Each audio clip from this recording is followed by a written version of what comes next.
Hello, my friend, and welcome to the Sleepy Scholar. Tonight, we'll wander into a world where stone learned to breathe, where color learned to glow with the warmth of human skin, and where quiet rooms filled with the scent of walnut oil and freshly carved wood slowly changed the way people looked at the world forever. Our journey is through the gentle craft of Renaissance art techniques, not simply as methods for making beautiful paintings, but as thousands of small discoveries, patient hands, and careful observations that slowly transformed imagination into something that could almost be mistaken for life itself. It is easy to think of the Renaissance as an age of extraordinary masterpieces. Names like Leonardo, Michelangelo, Raphael, and Botticelli have become so familiar that they seem to stand outside ordinary history. Yet, behind every celebrated painting rested countless quiet decisions that rarely receive the same attention. There were brushes trimmed by hand from the soft hairs of animals, minerals gathered from distant mountains, thin layers of transparent color patiently brushed onto wooden panels over many weeks. Apprentices spending entire seasons learning how to grind a single pigment until it became as smooth as cream. None of these moments sought fame. They belonged to ordinary days inside workshops where sunlight drifted through narrow windows, illuminating tiny particles of colored dust that floated gently through the air. Perhaps you have had a long day yourself. Perhaps your thoughts have been moving quickly, carrying lists, conversations, responsibilities, and questions that seem reluctant to settle. Or perhaps you simply enjoy ending the evening with quiet ideas instead of silence, allowing your mind to drift through ancient places where nothing asks anything of you. Whatever brought you here tonight, there is nowhere else you need to be. Together, we will move slowly through the studios of Florence, Venice, Rome, Siena, Bruges, and beyond. We will meet painters, sculptors, architects, gilders, pigment grinders, apprentices, patrons, monks, merchants, and anonymous craftsmen whose names have long since faded into history, though the marks of their work still remain beneath layers of paint hundreds of years old. If these gentle journeys help you find a little peace before sleep, consider subscribing to the Sleepy Scholar. It quietly helps other sleepy souls discover this corner of the evening, where curiosity asks for nothing more than a comfortable place to rest. For now, however, everything else can wait. Allow your body to become just a little heavier. There is no need to hurry toward sleep. Sleep has never liked to be chased. Instead, it often arrives quietly, almost unnoticed, when we stop asking it to come. So let your shoulders soften. If they have been carrying the weight of the day, let them rest now. Allow your jaw to unclench. Let the tiny muscles around your eyes loosen. Notice your breathing, not because it needs changing, but simply because it has been quietly faithful all day without asking for your attention. Perhaps your breathing already feels slow. Perhaps it does not. Either way is perfectly enough. You do not need to remember anything you hear tonight. There will be no questions waiting at the end, no examination, no facts to memorize, no expectation that every sentence will stay with you. You are free to let your thoughts wander wherever they wish. Perhaps you'll listen closely for a while. Perhaps your attention will drift away and return again much later. That gentle wandering is part of the journey itself. The human mind was never designed to hold every detail forever. It is always predicting, organizing, comparing, preparing for tomorrow. Tonight, it can set those responsibilities down for a little while. The stories of artists who lived 500 years ago have already waited centuries.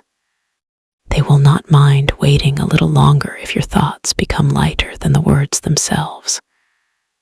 Outside, the night continues in its own quiet rhythm. Cities settle.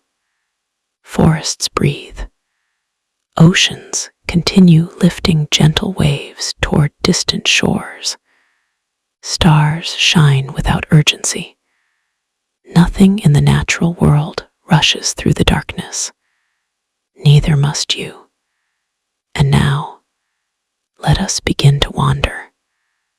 Long before a masterpiece ever appeared, it existed as a collection of powders.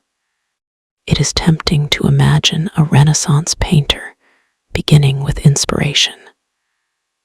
A brilliant idea arrives, a blank panel waits nearby, and within a few hours, a magnificent image emerges beneath confident hands. Reality was infinitely slower, and perhaps even more beautiful because of it. Before the first brush stroke could be painted, color itself had to be made. Inside workshops across 15th century Italy, pigments rarely arrived ready for use. Instead, they existed as minerals, dried plants, burned bones, insect shells, earth gathered from distant hillsides, soot collected above oil lamps, or precious stones carried across continents by merchants who traveled farther than most people could ever imagine. A workshop might receive small sacks filled with rough pieces of azurite, a deep blue mineral whose crystalline fragments shimmered faintly beneath candlelight. Another shipment might contain red ochre gathered from iron-rich earth, yellow clay from nearby hills, green earth dug from ancient volcanic deposits, or tiny cakes of black made by carefully collecting soot from burning pine resin. None of these materials resembled paint. Each had to begin another transformation. An apprentice often spent long hours seated before a heavy stone slab called a porphyry. Beside it rested another polished stone known as a muller. The work was simple in theory. Grind, press, turn, grind again. Tiny circles repeated for hours, sometimes for days. The goal was not merely to break minerals apart. The particles needed to become extraordinarily fine, so that light passing through the finished paint would scatter evenly, creating smooth, luminous color instead of rough, sandy patches. If the grains remained too coarse, the surface would catch light unevenly. Tiny shadows formed between the particles, dulling the richness of the pigment. grinding became patient enough, each particle reflected light almost together, allowing colors to appear soft, deep, and quietly radiant. One might imagine the slow scraping sound echoing through the workshop, stone against stone, a rhythm almost meditative. Occasionally, another apprentice crossed the room carrying freshly cut wood. Someone else prepared rabbitskin glue over gentle heat. A master examined sketches beside a nearby window where daylight remained truest. No one hurried. They understood that beautiful paintings began long before anyone touched a brush. Even today, conservation scientists examining Renaissance works under powerful microscopes often discover pigment particles so finely prepared that they rival modern manufacturing. Their perfection reminds us that extraordinary skill sometimes hides inside work almost nobody notices. There is something quietly comforting about that. Much of life is built the same way. The moments others remember often rest upon countless unseen acts of patience performed long beforehand. Perhaps your own day contained quiet preparations no one else will ever recognize. A careful conversation, a thoughtful decision, a small kindness. Like those ancient pigments, such moments may become part of something larger than they first appear. A few gentle turns of a stone, a little more patience, and gradually, color begins to emerge. Some of the brightest blue ever painted once cost more than gold. Among every color available to Renaissance artists, none inspired greater admiration than a remarkable blue created from a stone called lapis lazuli.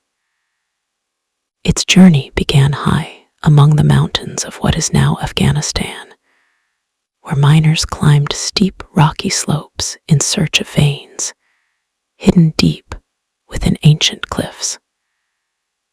These mountains had already supplied lapis lazuli for thousands of years before Renaissance painters ever touched a brush.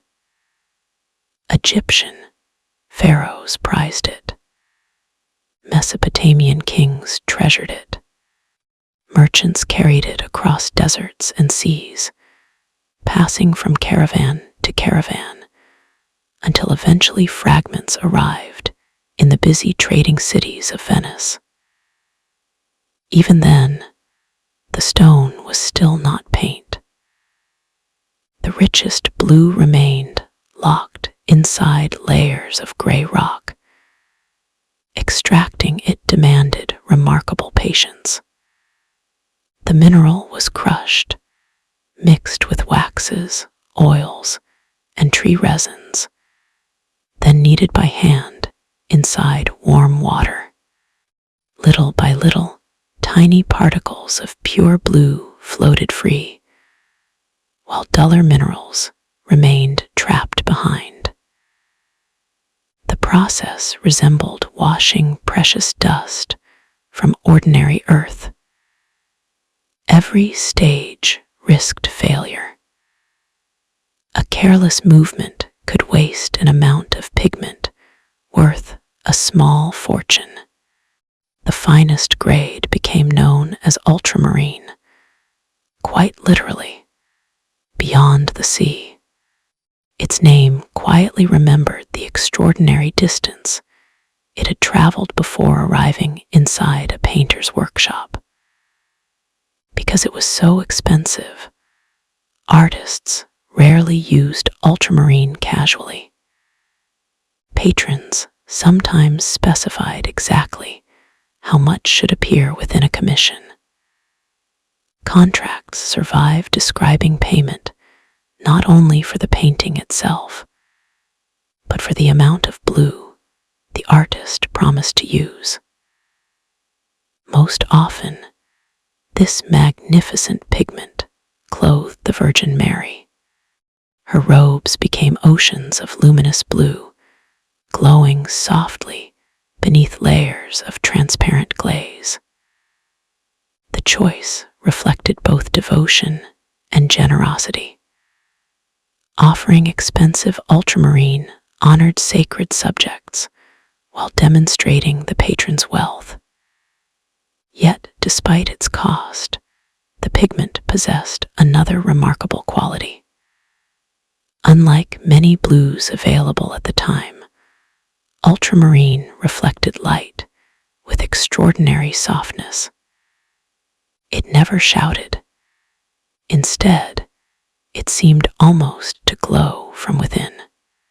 Stand before a Renaissance painting today, and those robes may still appear astonishingly fresh despite surviving 5 centuries of changing climates, wars, smoke, candle soot, restoration, and time itself. The blue remains, patient, steady, quiet. It has crossed mountains, deserts, seas, centuries, and now it rests before your eyes almost exactly as another human hoped it would hundreds of years ago. Perhaps that blue carries another quiet reminder. Some of the most beautiful things in life travel remarkable distances before reaching us. Not only objects, ideas, friendships, acts of kindness. Even the person you have become tonight is partly shaped by journeys that began long before you were born. Like ultramarine, each of us carries traces of distant places and forgotten hands. And somewhere, beneath layers of ordinary days, those colors continue shining. The smoothest paintings often begin with rough wood. Before canvas became common, many Renaissance artists painted upon carefully prepared wooden panels. Poplar trees were especially favored throughout much of Italy because they grew abundantly, remained relatively light, and possessed a stable grain that resisted excessive twisting as seasons changed. Yet, even suitable wood could not simply be cut and painted. Fresh timber still contained moisture.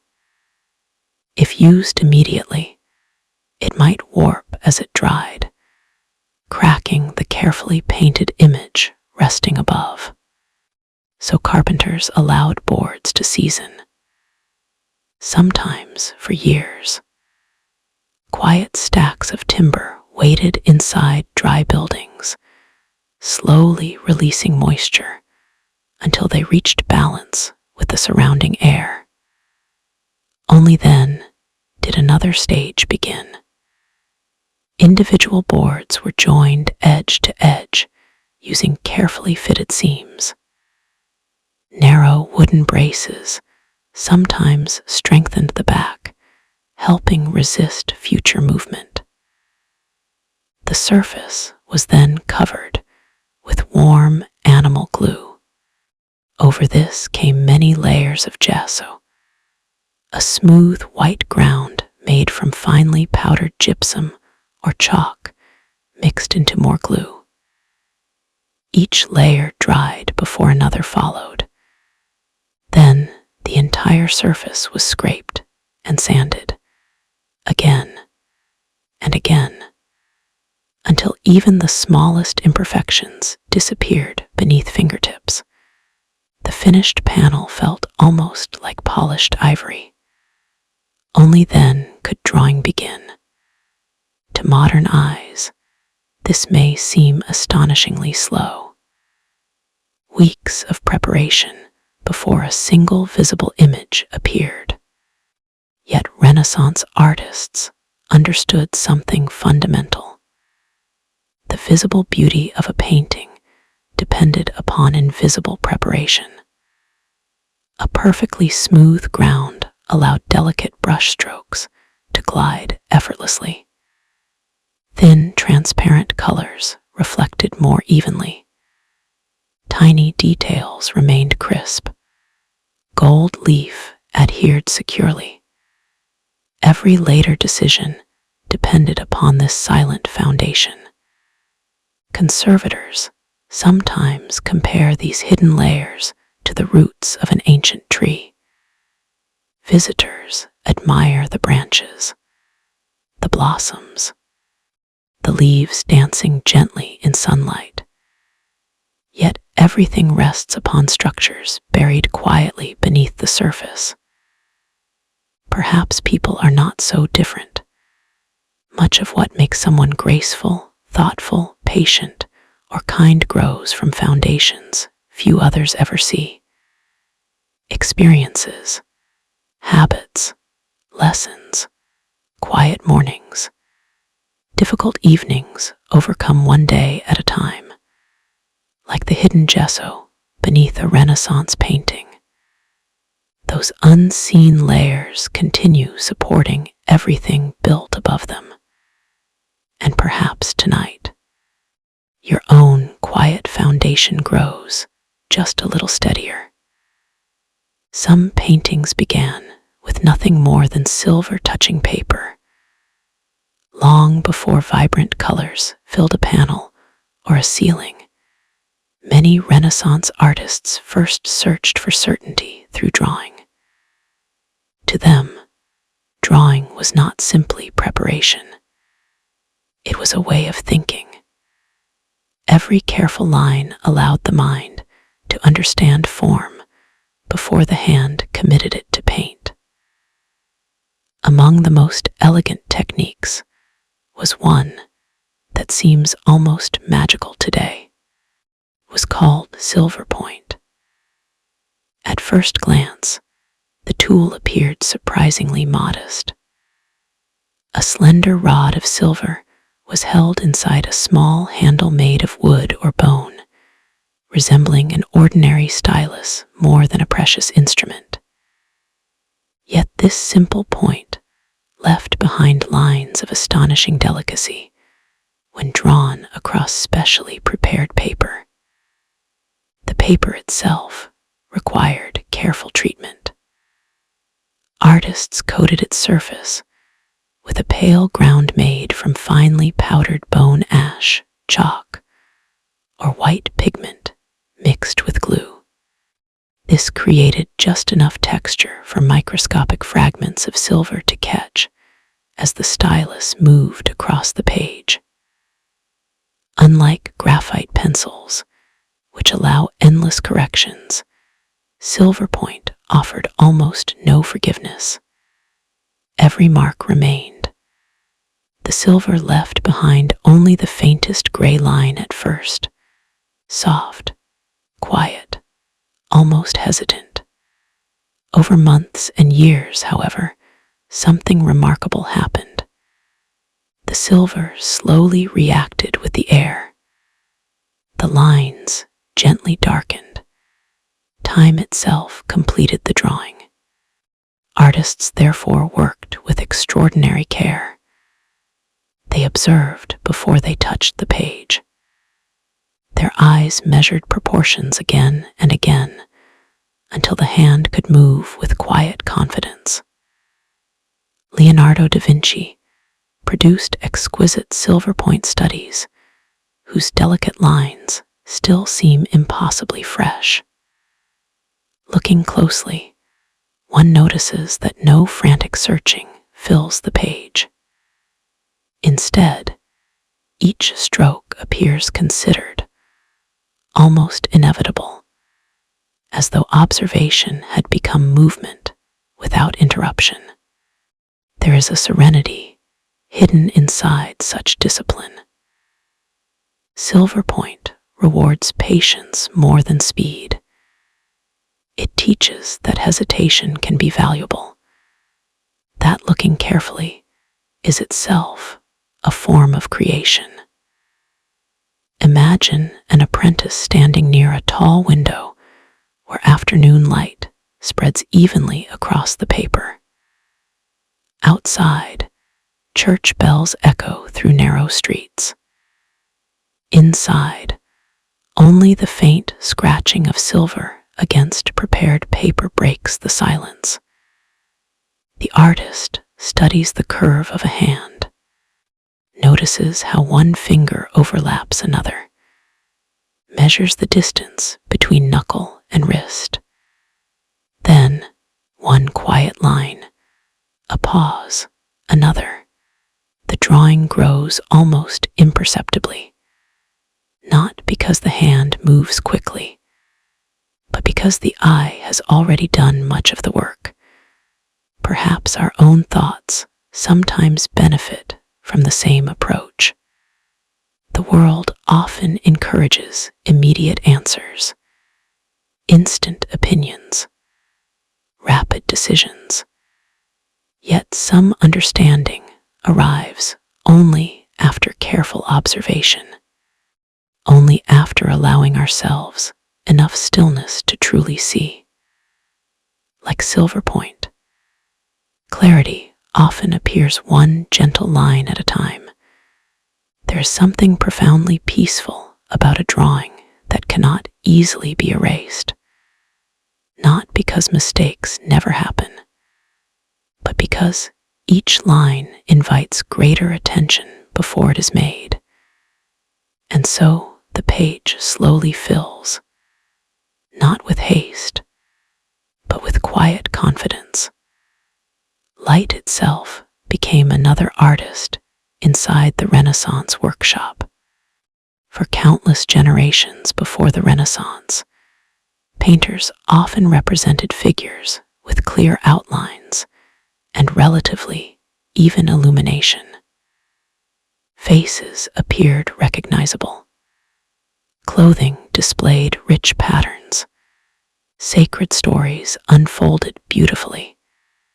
Yet the world within those paintings sometimes felt gently separated from the light surrounding it. Then artists began asking a remarkably simple question. What does light actually do? Not symbolically, not spiritually, but physically.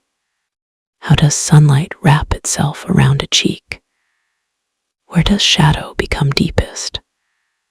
Why does cloth fold differently beneath morning light than beneath candlelight?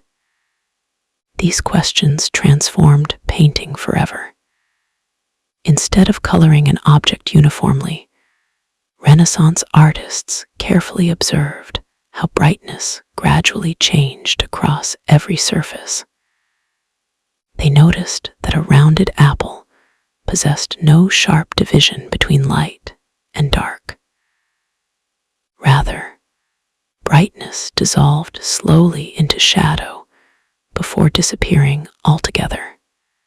This gradual transition became one of the defining characteristics of Renaissance realism.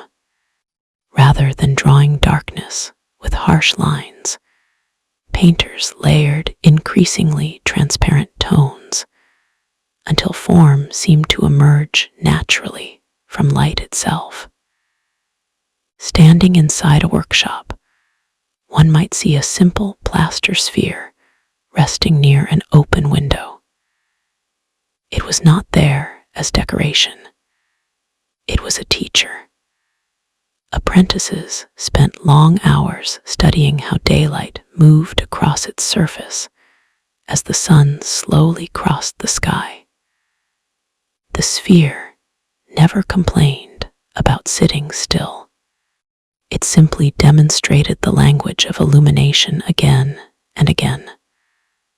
Brightest point, gentle transition, soft shadow, reflected light, cast shadow.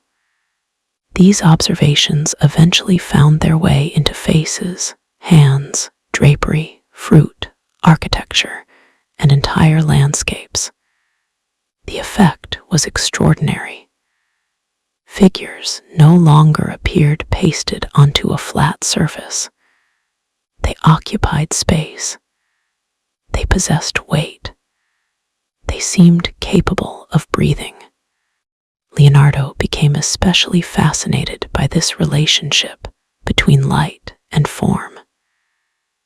His notebooks reveal endless observations about shadows, reflections, and the scattering of light through air.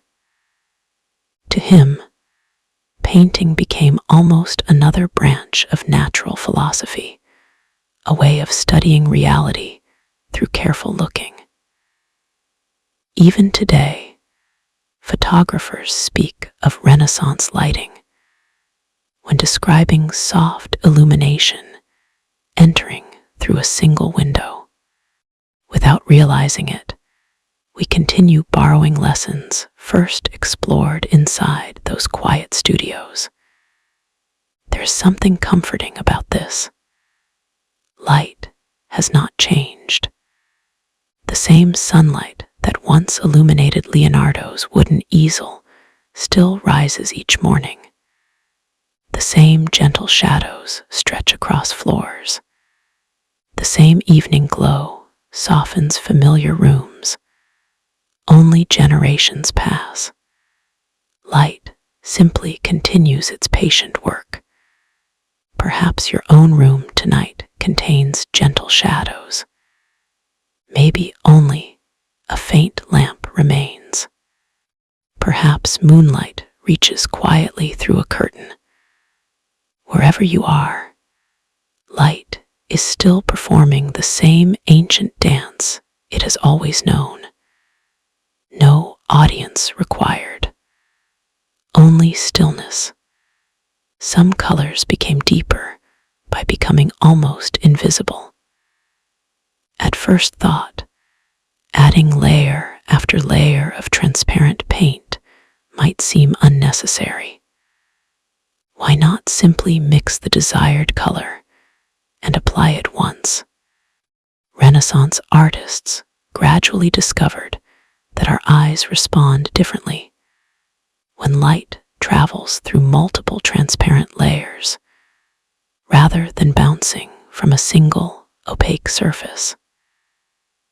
This discovery gave rise to one of painting's most enchanting techniques: glazing.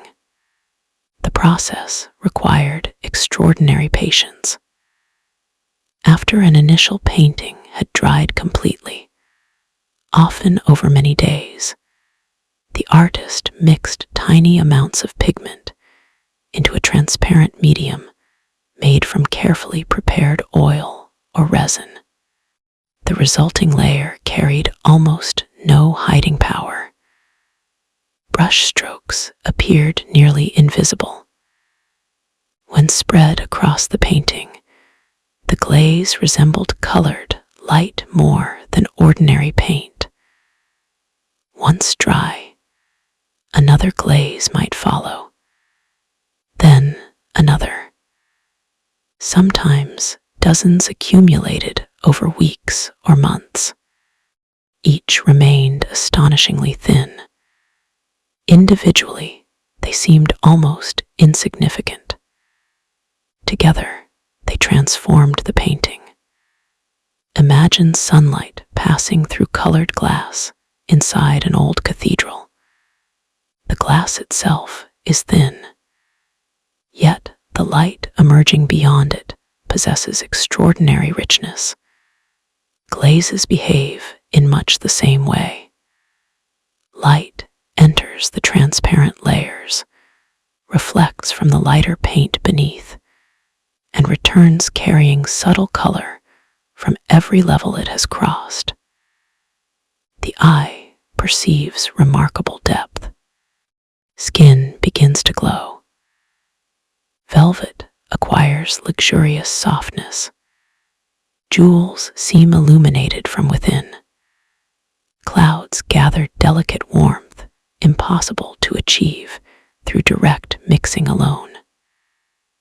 Jan van Eyck, working slightly before the Italian High Renaissance in the Northern tradition, mastered glazing with astonishing skill. His portraits possess surfaces so luminous that viewers sometimes imagine moisture resting upon human eyes or polished reflections lingering inside tiny metal objects. Italian painters learned much from these northern innovations, adapting glazing to their own evolving techniques. The process demanded patience, bordering upon devotion. A glaze applied too thickly became muddy. Applied too soon, it disturbed lower layers. Applied carelessly, brush marks interrupted the illusion. Everything depended upon restraint. The artist often achieved greater beauty by adding less. This quiet lesson reaches beyond painting. Many meaningful changes arrive not through dramatic transformation, but through gentle accumulation. A kind conversation, a peaceful evening, one thoughtful decision, another tomorrow, layer upon layer, almost invisible while happening, remarkable when viewed across years, like transparent glazes. The smallest additions sometimes create the deepest richness. The finished painting never reveals exactly how many layers lie hidden beneath its surface. Neither, perhaps, do people. Perspective allowed painters to build invisible architecture. If you stand on a long, straight road and look toward the horizon, something curious happens. The road seems to narrow. Parallel lines appear to move toward one another. Trees grow smaller in the distance. Buildings shrink.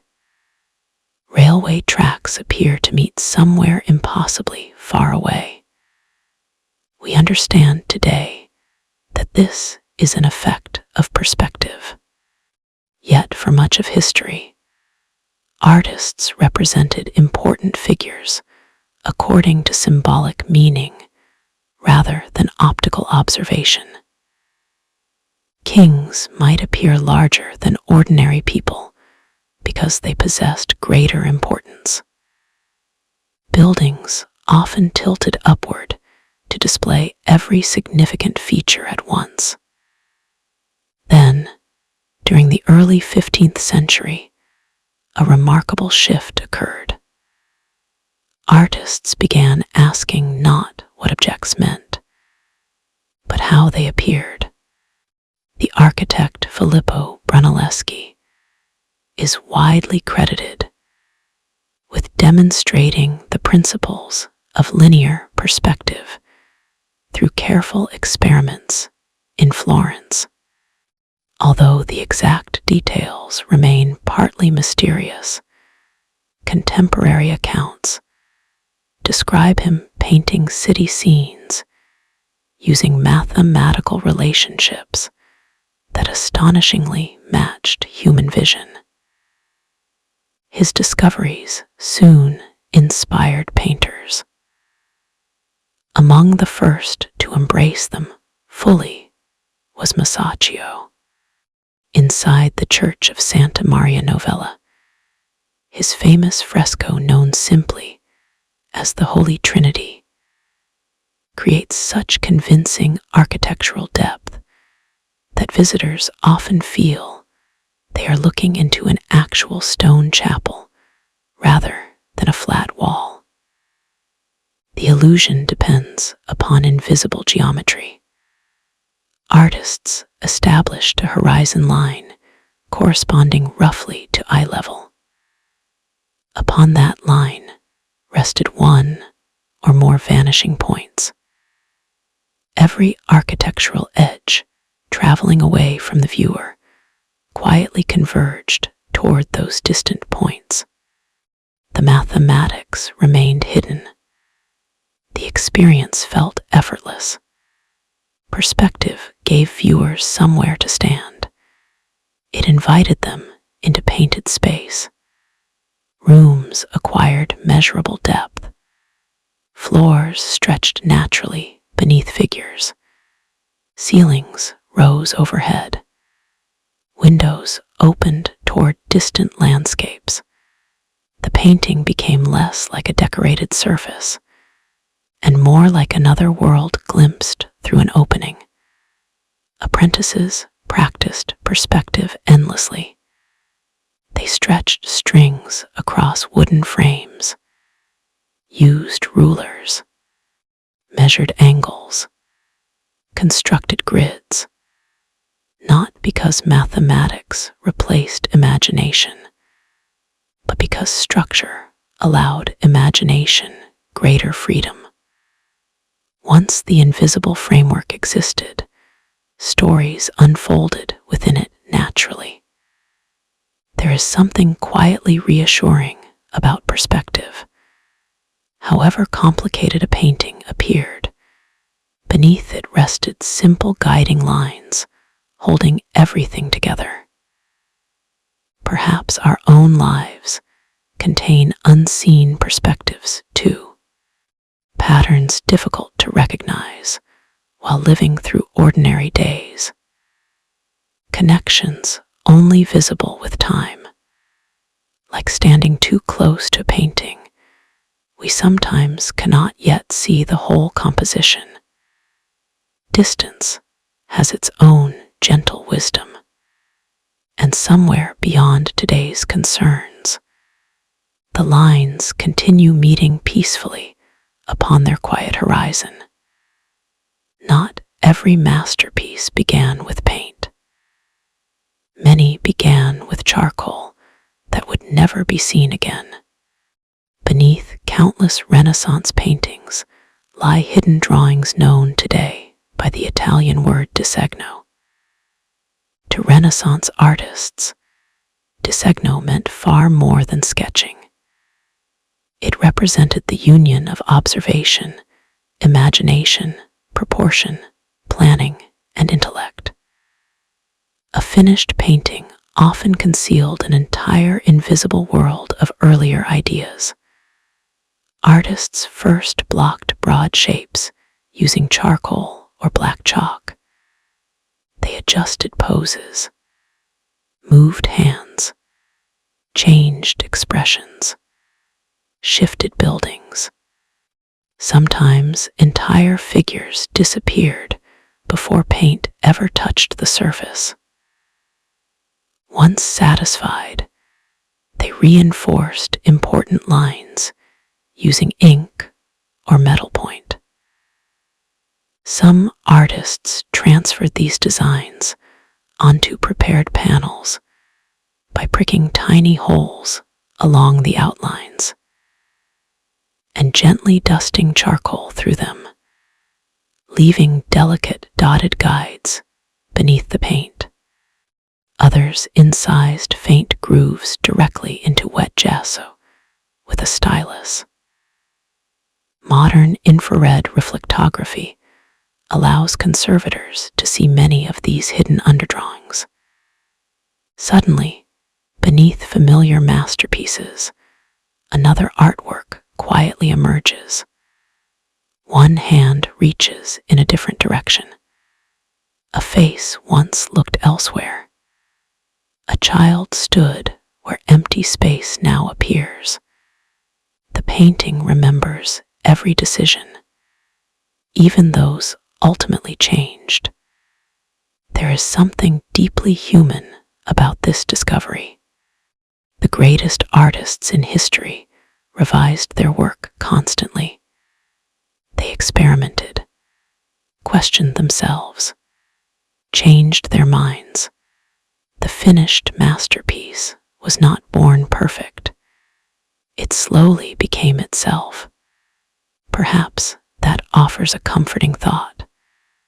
None of us are required to become complete immediately. like those invisible underdrawings, our earliest versions still quietly support who we eventually become. Every revision leaves wisdom behind, even if no one else ever sees it.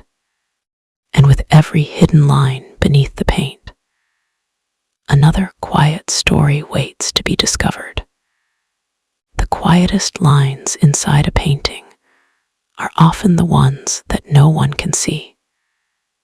Beneath the finished colors of countless Renaissance masterpieces lies a delicate network of tiny incisions, faint charcoal marks, erased contours, and forgotten ideas. Modern technology allows conservators to peer beneath the visible paint using infrared light, revealing entire worlds that remained hidden for centuries. It is a strangely intimate experience. A graceful hand that now points gently toward heaven may once have rested beside the figure's shoulder. A child's face might have looked toward another character before being turned slightly toward the viewer. The folds of a robe may have flowed in an entirely different direction. These hidden revisions remind us that even history's greatest artists rarely painted exactly what first entered their imagination. Leonardo altered, Raphael altered, Michelangelo altered. Perfection did not arrive fully formed. It emerged slowly through observation. The Renaissance celebrated genius, but inside the workshop, genius looked remarkably similar to patient revision. Imagine standing beside a master as he studies his unfinished panel. Nothing happens for several minutes. His brush remains still. He simply looks, not because he is uncertain, because seeing clearly often requires silence before movement. Finally, almost imperceptibly, he lifts a cloth and gently wipes away a section painted only yesterday. Hours of work disappear, not in frustration, but in quiet understanding. Something better has become possible. The apprentice nearby watches carefully. Perhaps he expected confidence to mean never changing one's mind. Instead, he learns something far more valuable. Confidence sometimes means recognizing that improvement is worth beginning again. That lesson extends far beyond painting. The paths we imagine for ourselves rarely remain unchanged. Conversations reshape us. Unexpected kindness reshapes us. Loss reshapes us. Joy reshapes us. Like the hidden underdrawings beneath Renaissance paintings, earlier versions of ourselves never completely disappear. They remain quietly present beneath the surface, supporting everything that follows.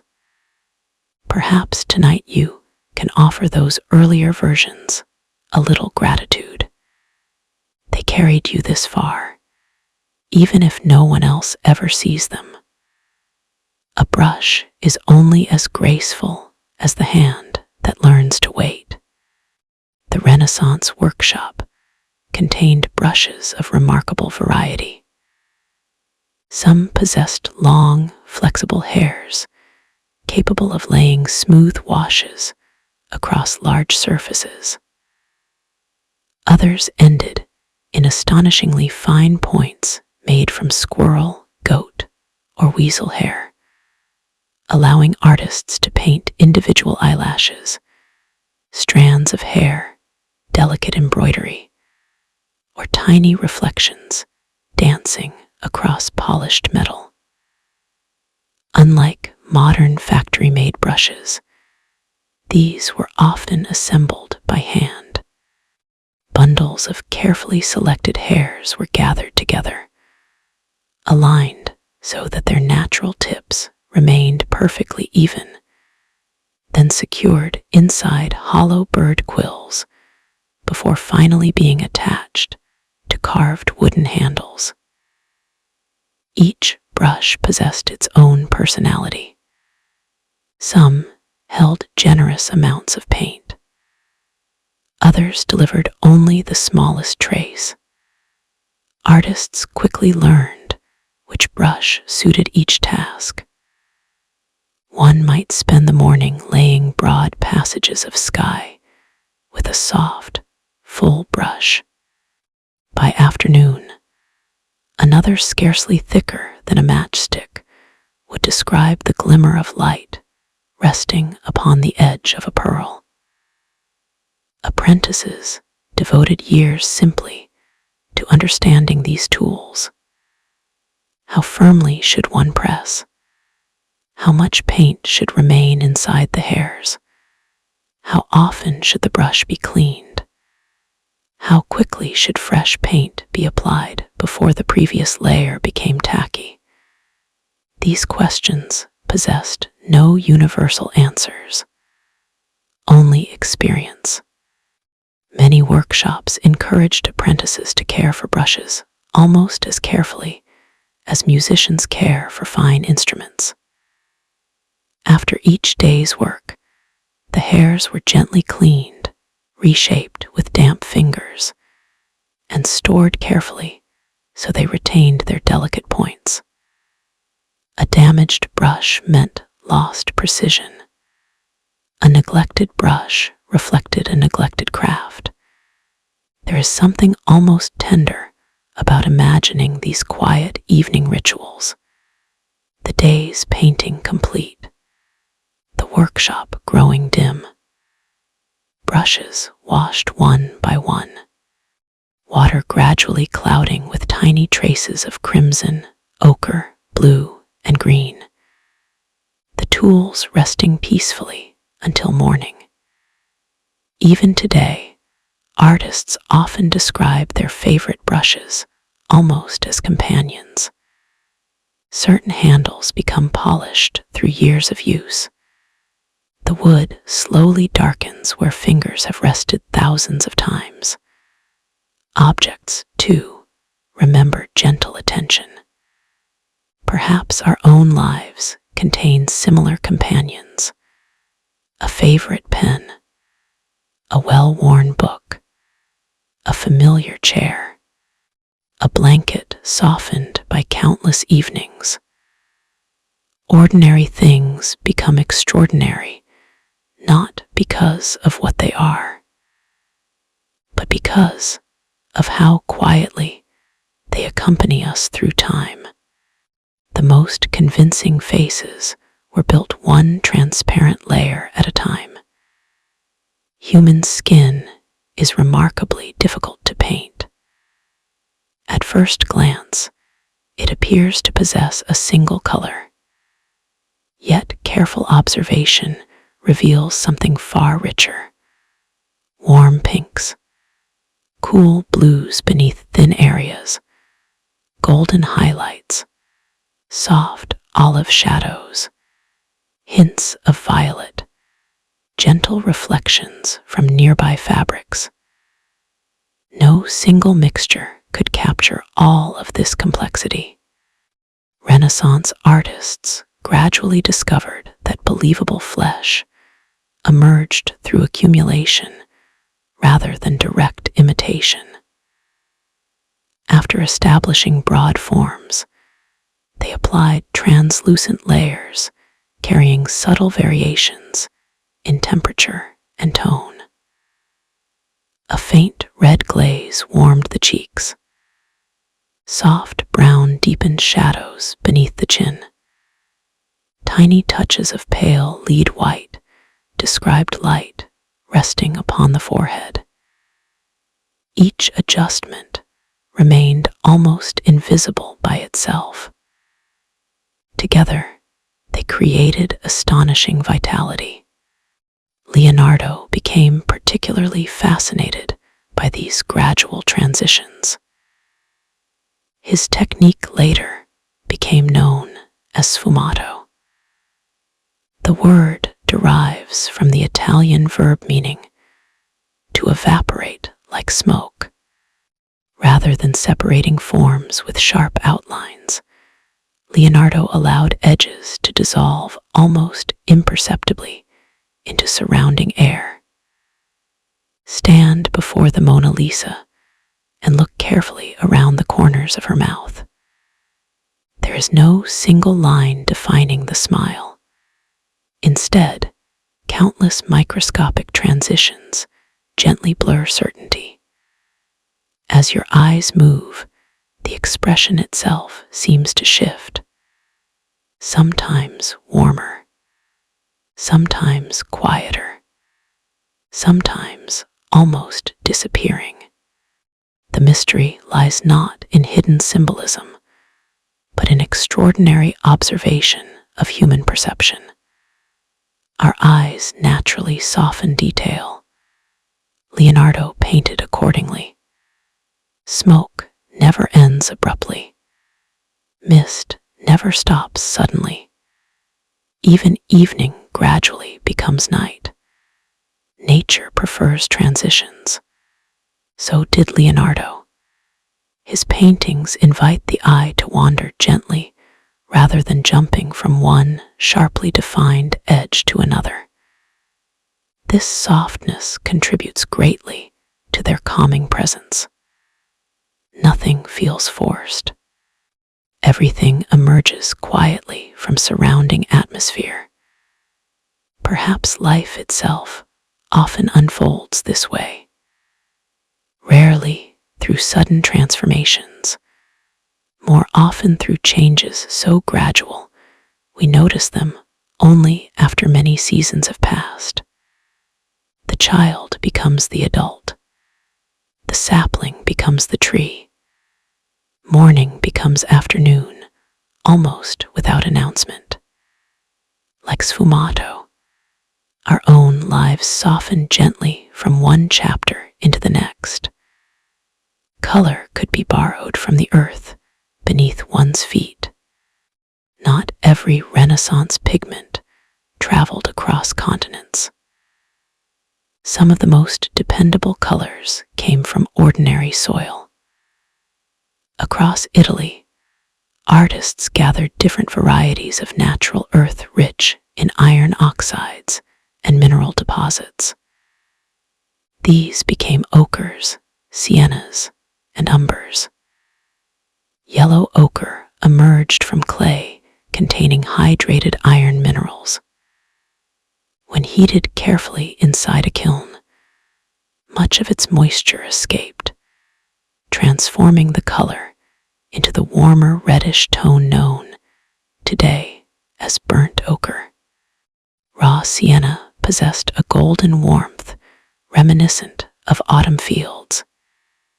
Heating it produced burnt sienna, glowing with deep reddish-brown richness.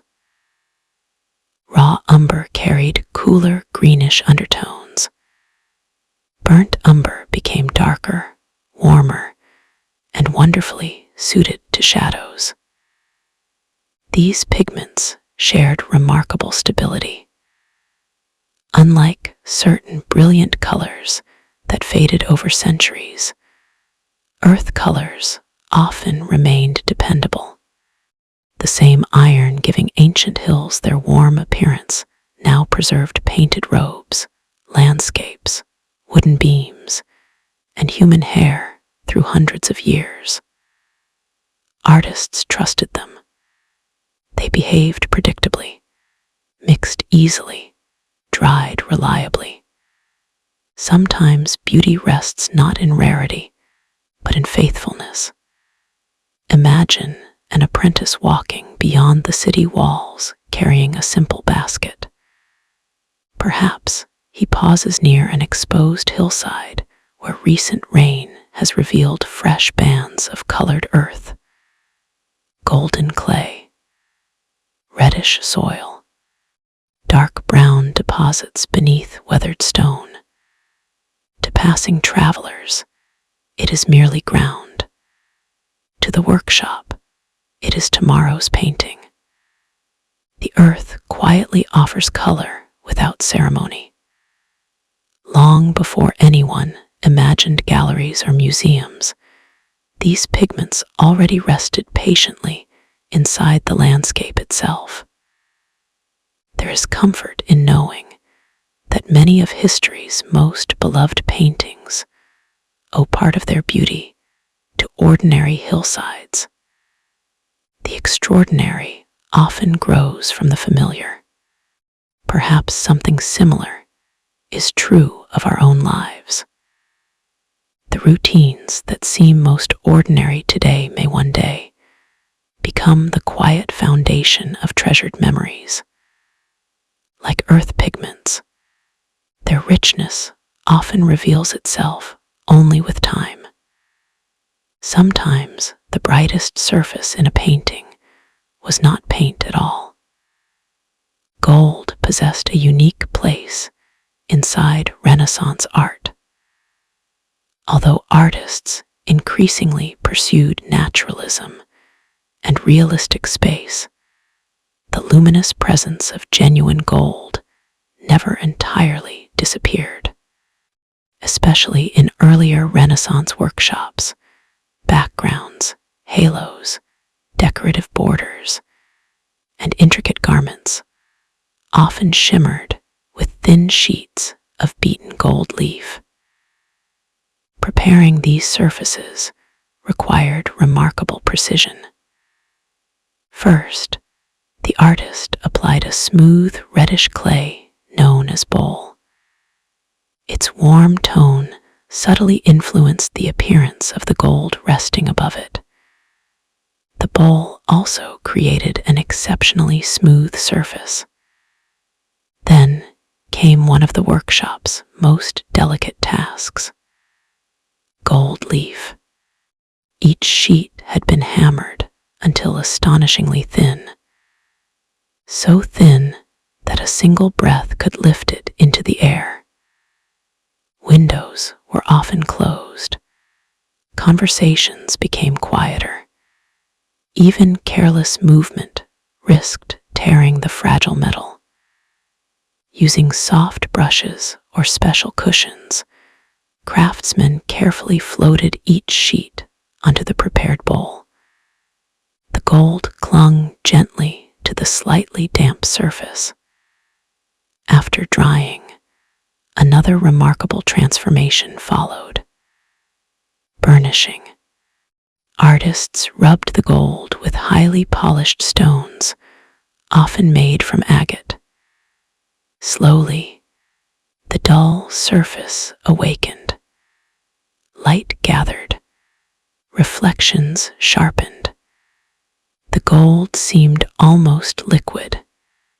Patterns could then be incised using tiny punches and engraved tools, creating stars, floral motifs, delicate rays, or woven textures that caught light from different directions. As candles flickered inside churches, these patterns shimmered softly. The painting itself appeared alive, not because the gold moved, but because light did. Standing before such works during evening services must have felt quietly extraordinary. The flames danced.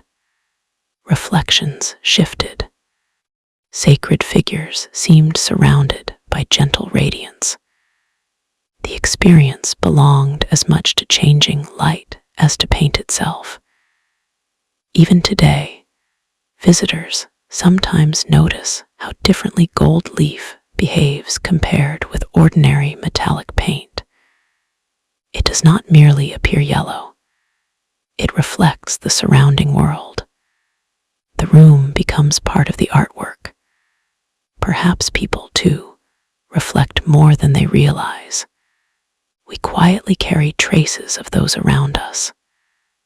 Kindness reflects kindness. Calm reflects calm.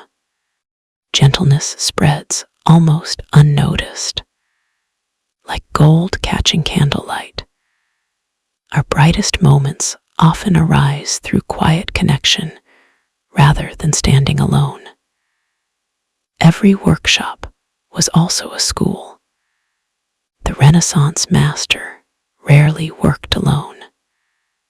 Behind every celebrated name stood apprentices whose daily labor kept the workshop alive. Young students often entered between the ages of 10 and 14. Many came from families hoping their children would learn an honorable trade. Their first responsibilities possessed little glamour: sweeping floors, cleaning brushes, preparing glue, grinding pigments, stretching linen, carrying water, organizing finished drawings. At first glance, these tasks seemed far removed from artistic genius, yet each quietly introduced another piece of the craft. While grinding pigments, an apprentice learned color. While preparing panels, he learned materials. While observing the master mix flesh tones, he unconsciously memorized relationships impossible to describe fully in words. Education happened through watching as much as instruction. Imagine the workshop during early morning. Sunlight enters gradually through high windows. The youngest apprentice has already arrived.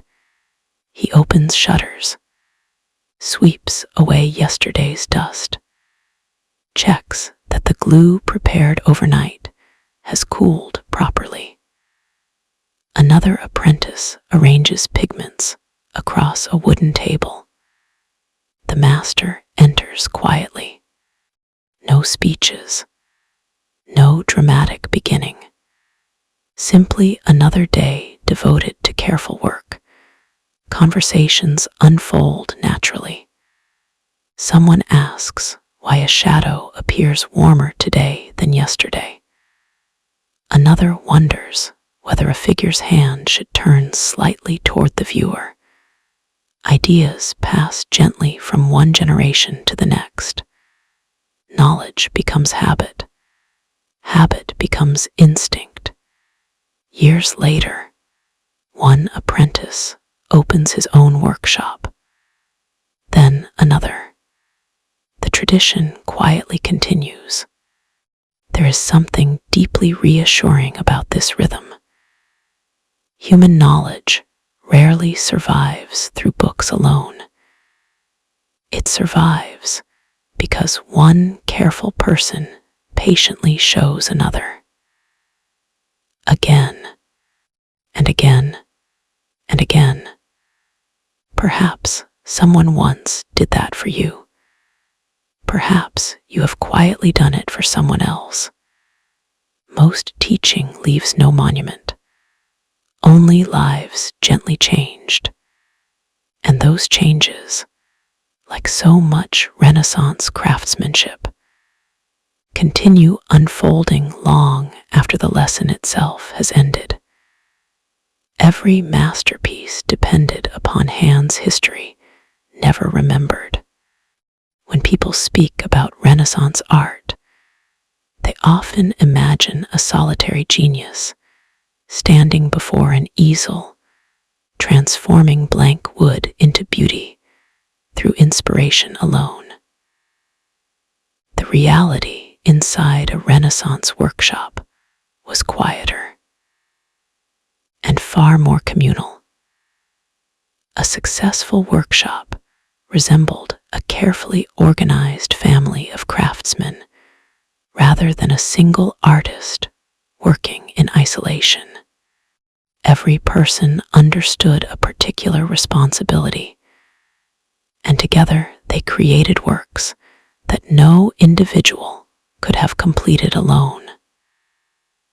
The master designed the composition. Senior assistants painted secondary figures.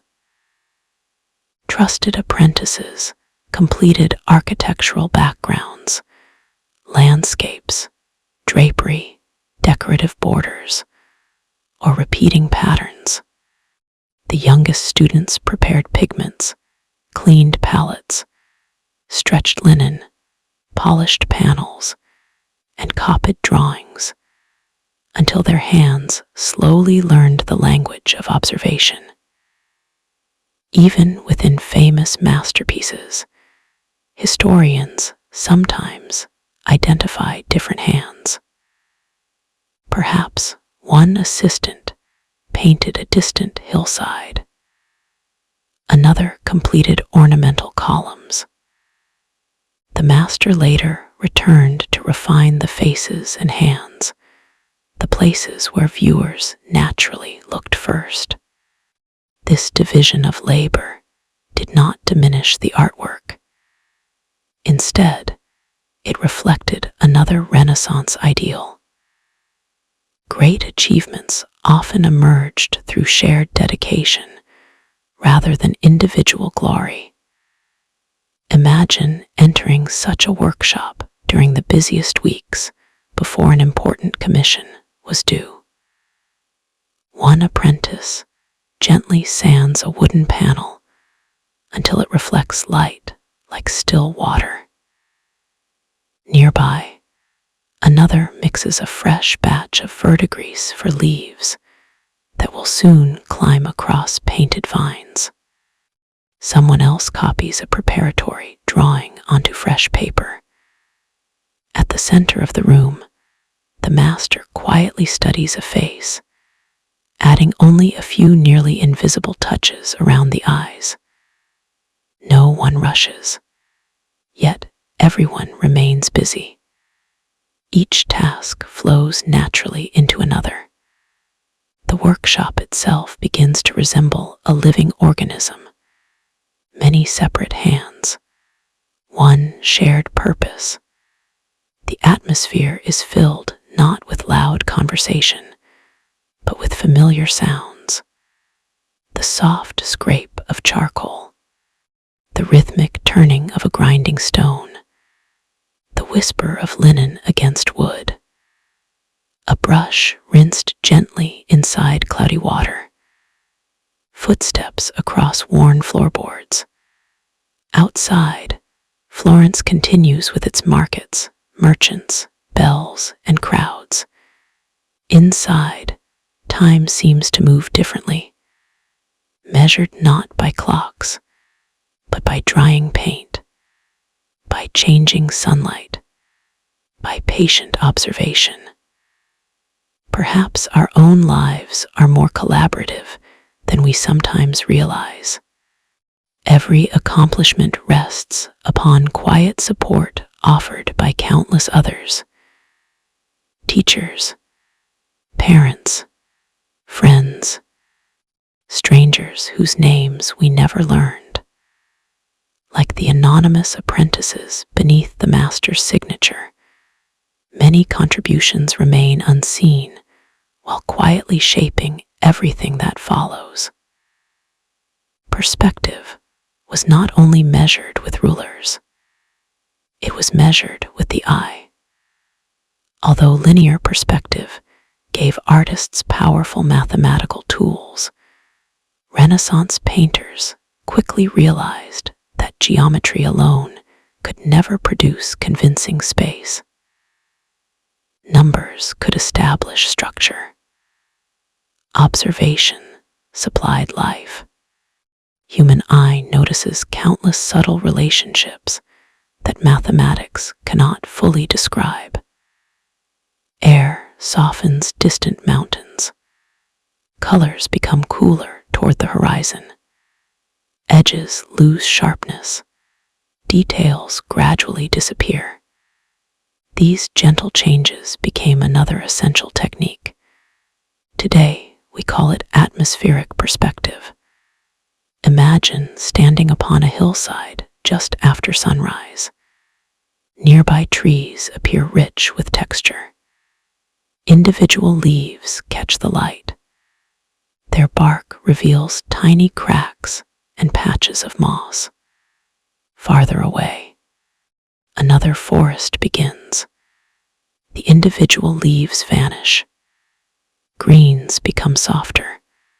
Blues quietly enter the landscape. Beyond that, distant mountains almost dissolve into the pale sky. Nothing dramatic happens. Distance simply changes the way light travels through air. Leonardo observed this phenomenon carefully. He noticed that the atmosphere itself acted almost like an invisible veil. Dust, water vapor, tiny particles suspended in air. Together, they scattered light before it reached the eye. As a result, distant objects appeared lighter, cooler, and less sharply defined than nearby ones. Artists soon adopted this principle. Foreground trees received crisp details. Middle distance softened. Far horizons almost merged with the sky. The illusion became remarkably convincing. Viewers felt they could step into the landscape and continue walking toward those distant hills forever. Even today, landscape painters rely upon the same quiet observation. Nothing about the atmosphere has changed. Only the centuries have passed. There is something deeply peaceful about atmospheric perspective. It reminds us that distance naturally softens things. Mountains become gentler. Cities become quieter. Even memories sometimes lose their sharp edges with time, not because they disappear, but because the mind, like the atmosphere, slowly wraps them in gentleness. Perhaps tonight the events of your own day are already beginning to drift farther away. Not forgotten, simply becoming more distant, a little softer, a little quieter. The Renaissance discovered beauty hiding inside geometry. Walk into many Renaissance churches or palaces, and something subtle begins to happen. Even before noticing individual paintings or sculptures, the space itself feels balanced. Calm, comfortable, almost inevitable. This sensation rarely happened by accident. Artists and architects believed proportion possessed emotional power. They searched for relationships that appeared naturally harmonious to the human eye. Among these ideas, none became more famous than the so-called golden ratio. Although modern discussions sometimes exaggerate its role, Renaissance thinkers genuinely admired mathematical harmony inherited from ancient Greek philosophy. They believed beauty often emerged when different parts related to one another through elegant proportion.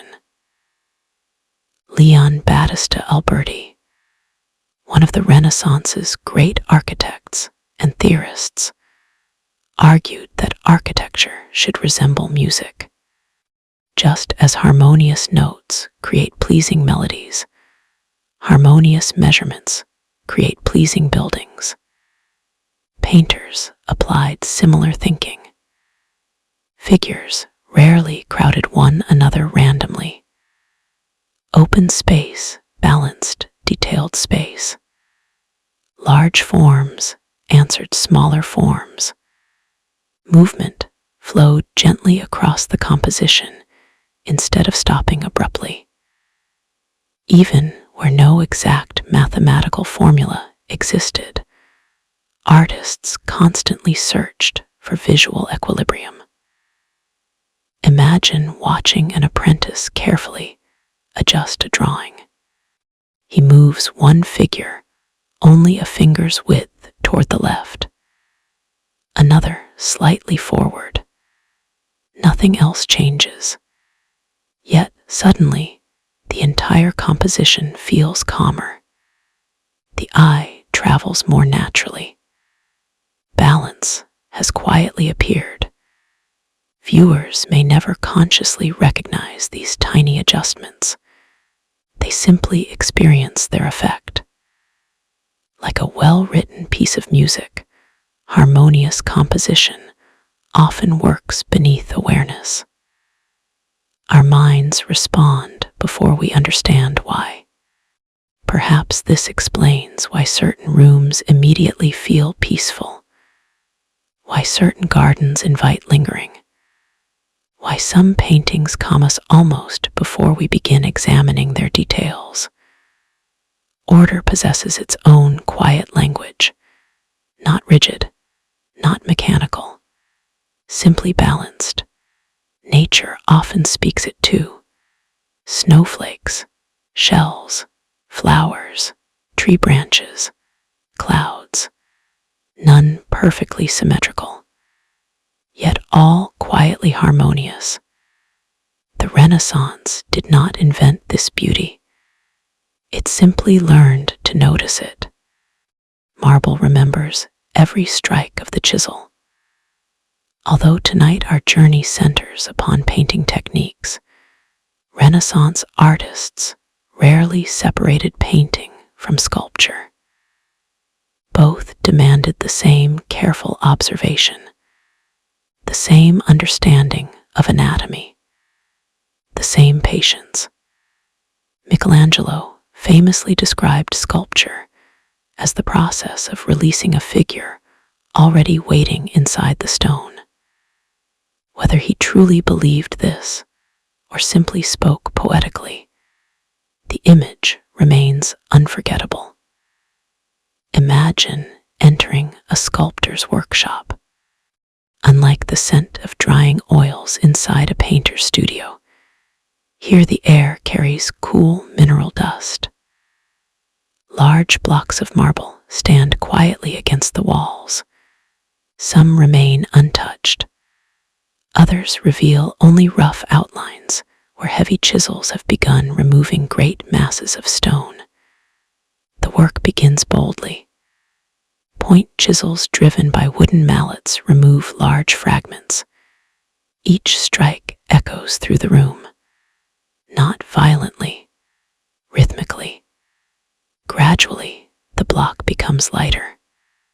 Broad forms appear, shoulders, legs, a turning head. Then the tools change.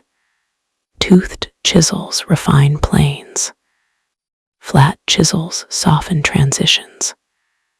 Finally, rasps and abrasives polish the marble until it begins reflecting light like living skin.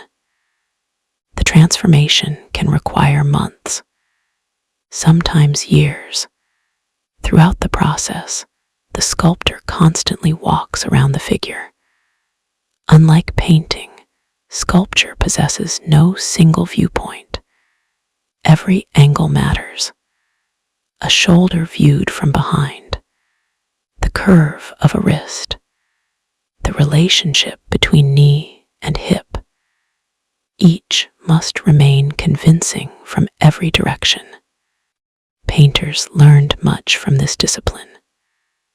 Studying sculpture taught them how muscles wrapped around bone, how weight shifted through standing figures, how light described three-dimensional form.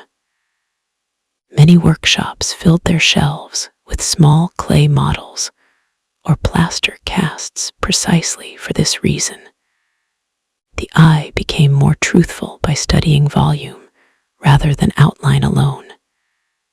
There is something quietly profound about carving marble. The sculptor never adds, only removes. Everything unnecessary gradually falls away. Perhaps rest works similarly. Sleep does not add another layer to the mind. Instead, it gently removes, noise, tension, restlessness, until what remains feels lighter, clearer, closer to itself. Sometimes the most important artistic tool was a simple mirror. Mirrors during the Renaissance differed greatly from the perfectly clear glass we know today. Many produced slightly dim reflections, some distorted edges. Others possessed faint ripples left behind during manufacturing. Yet artists valued them immensely. Leonardo recommended observing paintings through mirrors because reversing the image helped reveal mistakes the eye had grown accustomed to overlooking. Something remarkable happens when familiarity disappears. The mind suddenly notices proportions more honestly. An eye sits slightly too high. A shoulder leans farther than intended. A building tilts. By turning the image around, the artist temporarily sees it almost as a stranger would. Modern painters still use this practice. Some physically hold mirrors beside their easels. Others flip digital photographs horizontally. The principle remains unchanged. Fresh perspective reveals hidden imperfections. Imagine Leonardo quietly lifting a small mirror toward one of his drawings. No dramatic revelation. Simply another careful look. Another opportunity to understand. Observation again proves more valuable than assumption. There is wisdom hidden within this habit. Sometimes changing perspective changes everything, not because reality itself has altered, but because we finally see what was quietly present all along. Perhaps your own thoughts occasionally benefit from such gentle turning, looking from another angle, offering yourself the kindness you would offer a friend, allowing distance to replace urgency. The world often appears different when viewed with softer eyes. Artists practiced hands long before painting faces. It may seem surprising, but many apprentices spent countless hours drawing individual hands. Again and again, the human hand is astonishingly expressive. It can hold, point, bless, comfort, protect, question, welcome, pray. Every slight adjustment of fingers communicates emotion without a single spoken word. Yet hands are also extraordinarily difficult to draw. Each finger bends independently. Tendons shift beneath skin. Knuckles rise and fall. Foreshortening changes every angle. No wonder Renaissance sketchbooks overflow with studies devoted almost entirely to hands. Leonardo filled page after page with them. Some clasped gently together. Others reached outward. Some belonged to elderly men whose veins rose softly beneath weathered skin. Others belonged to children. Each became another lesson in observation. Apprentices often drew their own hands because they remained available at any moment. A model was never required. Simply lift the hand toward a window. Study how light wraps around the fingers. Notice the subtle shadows between them. Observe how the thumb never quite behaves like the others. Every hand became a landscape, a quiet world of joints, curves, tendons, and light. Eventually, these studies found their way into finished paintings: a saint's blessing, a mother's embrace, a philosopher's thoughtful gesture. The realism viewers admired often rested upon hundreds of forgotten practice drawings completed years earlier. Perhaps there is comfort in that. Beautiful moments rarely appear without quiet preparation. Kind words, gentle habits, patient listening. Like an artist studying hands long before painting a masterpiece, the smallest daily practices slowly shape the finest parts of ourselves. Nothing is wasted. Even the quiet repetitions become part of the finished work. And somewhere inside every graceful gesture, thousands of earlier movements still quietly remain. Some of the most convincing folds of cloth began with an ordinary piece of linen hanging quietly in the corner of a workshop.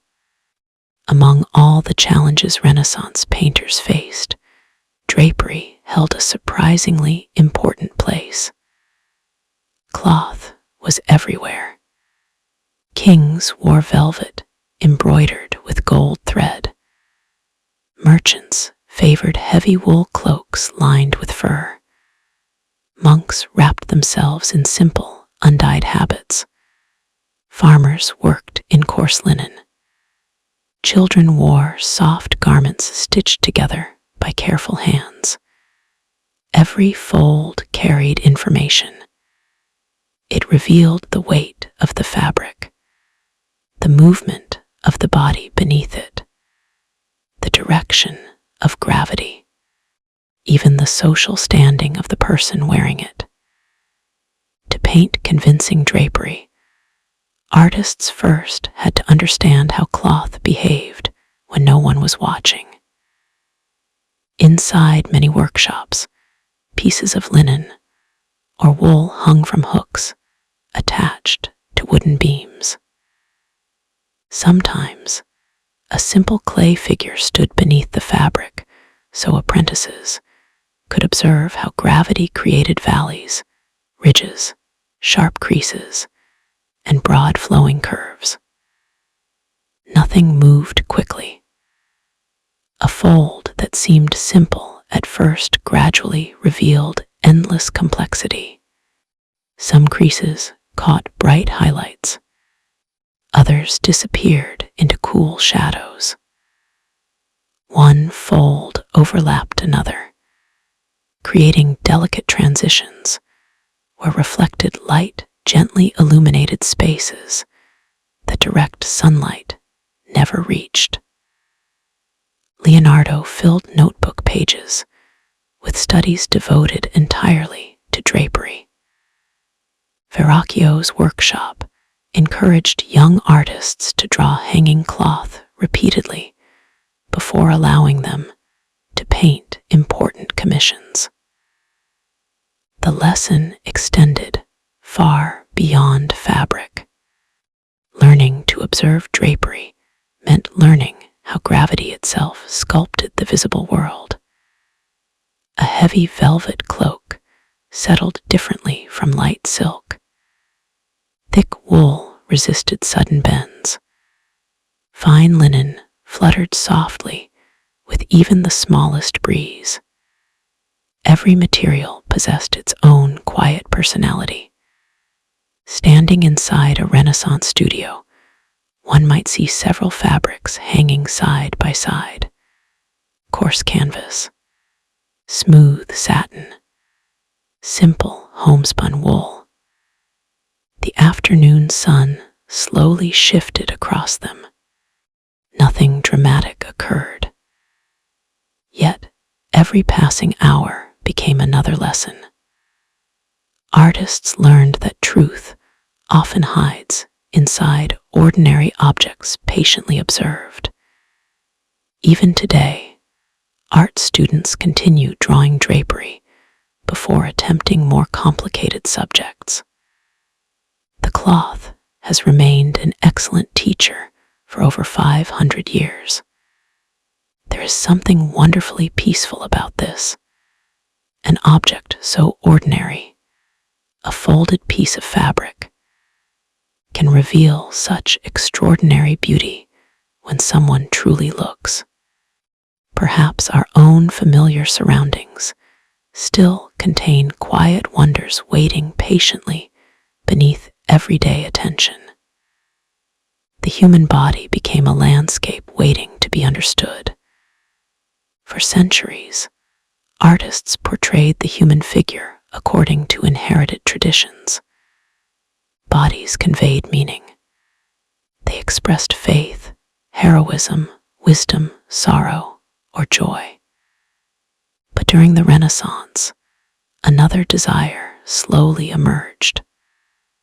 Artists wanted to understand not only what the body represented, but how it truly worked. Muscles stretched, bones supported weight, tendons tightened, joints rotated. Every movement possessed an underlying structure. This curiosity led many artists toward anatomy. Leonardo da Vinci famously dissected human bodies, producing drawings so remarkably accurate that modern anatomists still admire them today. His notebooks reveal skeletons standing upright, muscles peeled back layer by layer, the chambers of the heart, the branching paths of blood vessels, the remarkable architecture hidden beneath ordinary skin.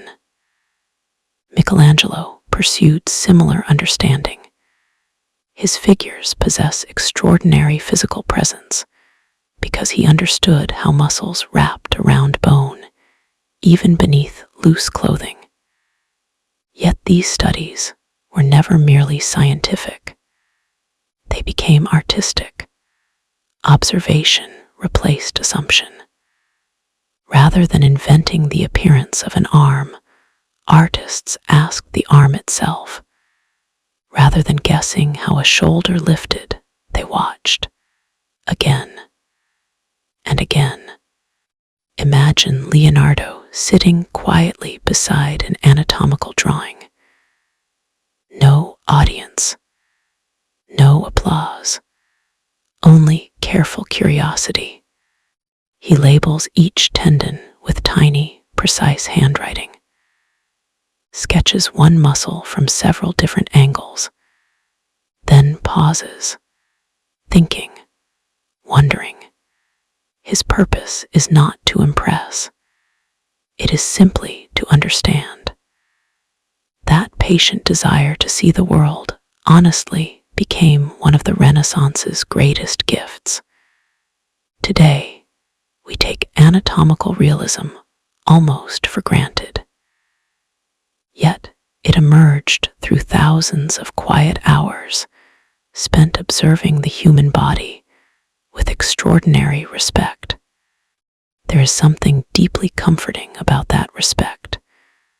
The body was not treated as an object to conquer.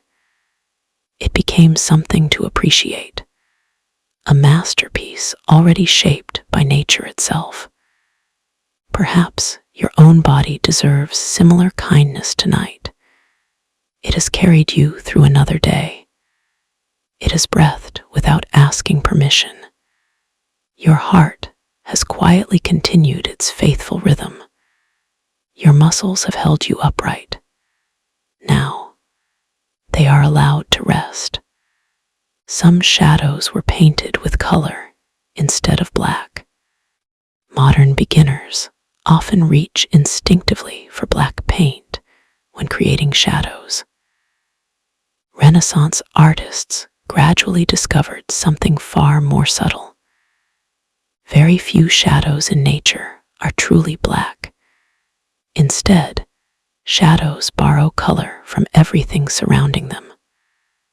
A red cloak may cast warm reflections into nearby stone. Blue sky cools the shadow beneath a roof. Green grass gently influences the underside of a white garment. Leonardo observed these interactions carefully. So did Titian. So did countless painters who quietly studied how light bounced from one surface onto another. Instead of simply darkening an object, they asked another question. What color lives inside the shadow? The answer changed everything. A cheek turning away from sunlight might become softly violet. The underside of a hand could glow with reflected warmth from nearby skin. Deep folds of crimson velvet might hide rich browns instead of dull black. These subtle observations made paintings feel alive. The world no longer appeared divided into light and darkness. Everything influenced everything else. Light traveled, reflected, scattered, returned. The painting became a conversation rather than a collection of isolated objects. Imagine an apprentice painting, a white ceramic bowl resting upon a red cloth. At first, he reaches for gray to describe the shaded side. The master quietly shakes his head. Look again. Apprentice studies more carefully. There, inside the shadow, a faint warmth, almost pink. The cloth itself has quietly painted the bowl. Once noticed, such things become impossible to ignore. Perhaps life offers similar reflections. The people around us leave gentle traces upon us. Their patience, their humor, their kindness, their courage. We quietly borrow little colors from one another throughout our lives. Like reflected light, these influences often remain almost invisible. Yet together, they shape who we become. Oil changed everything by slowing time. Earlier generations of painters often relied upon egg tempera. This remarkable medium dried quickly, producing luminous colors and exquisite precision. Yet speed imposed limits.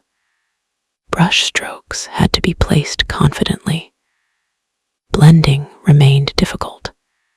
Corrections required care. Oil paint offered another possibility. Mixed from pigments suspended within drying oils, often linseed or walnut, it remained workable far longer. Hours instead of minutes. Sometimes even days.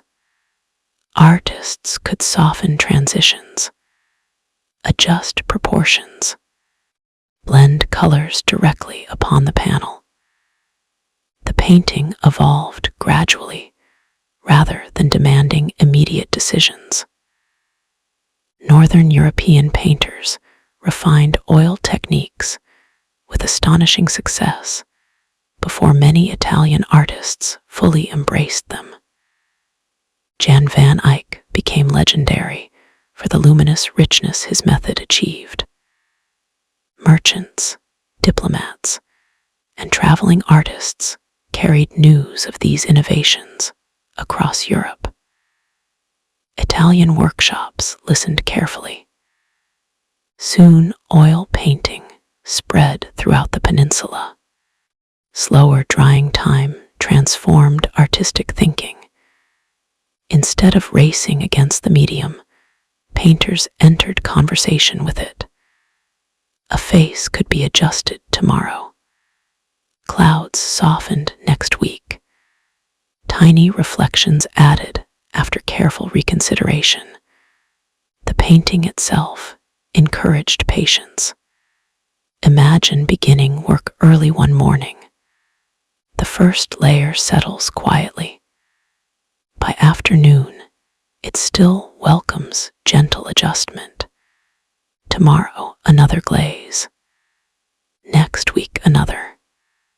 Months later, the work finally reaches completion. No urgency, only gradual refinement. Perhaps that explains part of the extraordinary calm radiating from so many Renaissance paintings. They were not hurried into existence. Time itself became another collaborator. There is quiet wisdom here. Some of life's finest work cannot be rushed. Understanding, trust, friendship, healing, rest. Each follows rhythms difficult to command. Like oil paint, they ask only for patient companionship. Faces became more believable when artists stopped outlining them. If you close one eye and look carefully at another person's face, something surprising becomes apparent. Very few features possess sharp edges. The curve of the cheek gently dissolves into surrounding light. The forehead blends softly into the temples. Even the nose gradually emerges rather than ending abruptly. Nature rarely draws outlines. The mind creates them. Renaissance painters slowly abandoned the hard contour lines common in earlier traditions. Instead, they modeled forms through changing light. Edges appeared only where light itself demanded them. Elsewhere, they quietly disappeared. This approach required immense confidence. Beginners often rely upon outlines because they provide certainty. Without them, forms seem difficult to control. Masters learned another lesson. Light itself could describe the figure more truthfully than any line. Leonardo's sfumato became the finest expression of this philosophy. Yet many other artists embraced similar softness in different ways. Raphael achieved remarkable grace by allowing figures to emerge gently from surrounding atmosphere. Correggio later filled entire ceilings with forms dissolving almost seamlessly into luminous clouds. The eye relaxed. Nothing felt forced.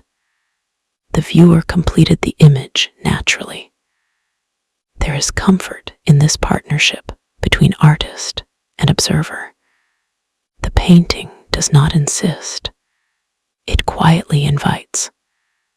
Perhaps conversations work best the same way. Not every thought requires sharp certainty. Not every feeling demands immediate definition. Sometimes allowing edges to remain soft creates space for understanding.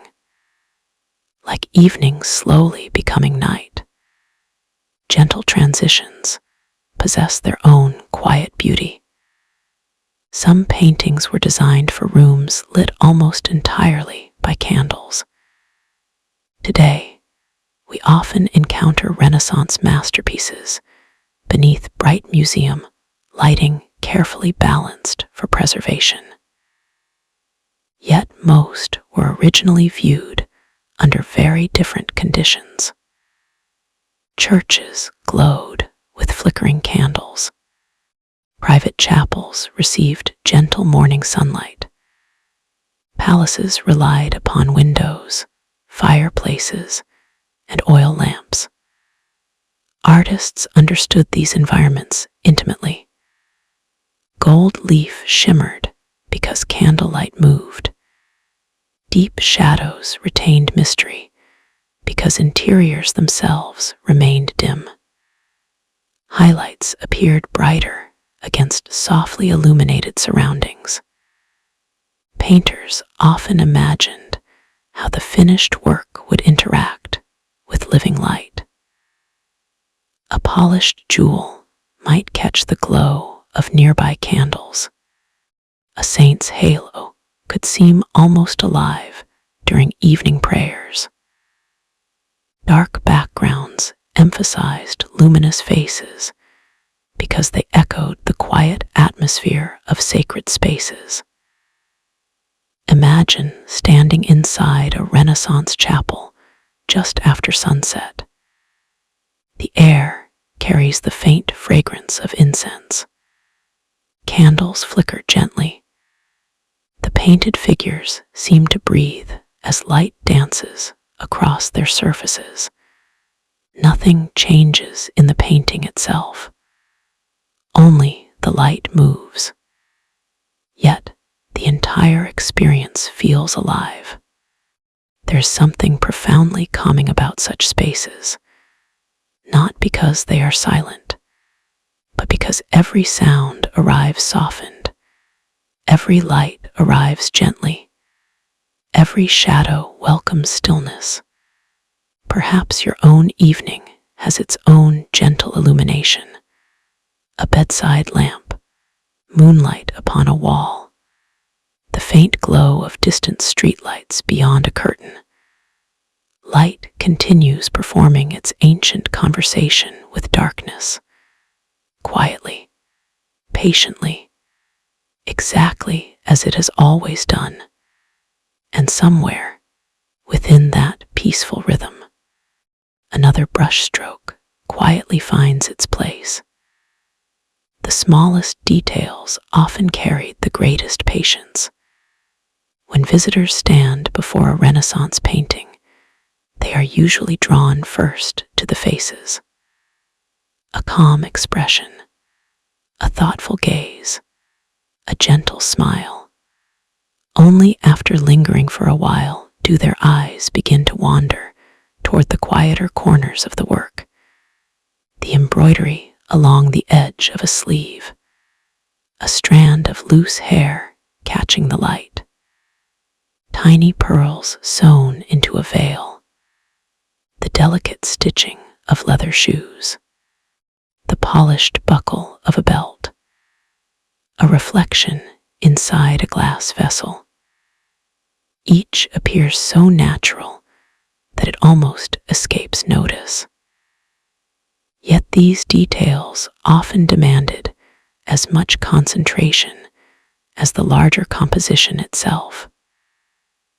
A master painter might spend only a few careful minutes describing the curve of an eyelash, not because the eyelash itself carried great importance, but because truth often lives inside small observations.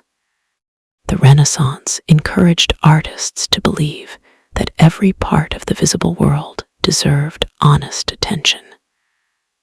Nothing was beneath notice. The veins inside a leaf, the weathered grain of oak, the softness of fur, the texture of worn stone, the delicate cracks forming in old pottery. Everything possessed its own quiet identity.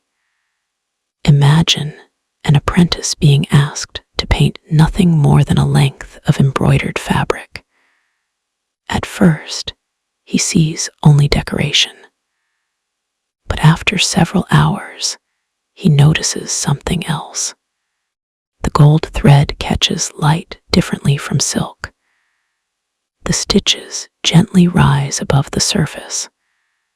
Tiny shadows form beneath each crossing thread. The fabric itself bends. The embroidery remains slightly stiffer. Suddenly, what appeared simple becomes wonderfully complex. Not overwhelming, simply rich with quiet observation. Many surviving workshop exercises consist entirely of isolated studies like these: a feather, a shell, a branch, a hand, a piece of folded linen. The purpose was never merely to copy. It was to learn how closely the world rewarded careful attention. Perhaps our own lives contain similar, unnoticed richness. The familiar cup resting on a table, rain gathering upon a window, the grain of wood beneath resting fingertips. Things we have passed 1,000 times quietly continue offering beauty, not because they have changed, because attention has. Sometimes the background quietly tells another story.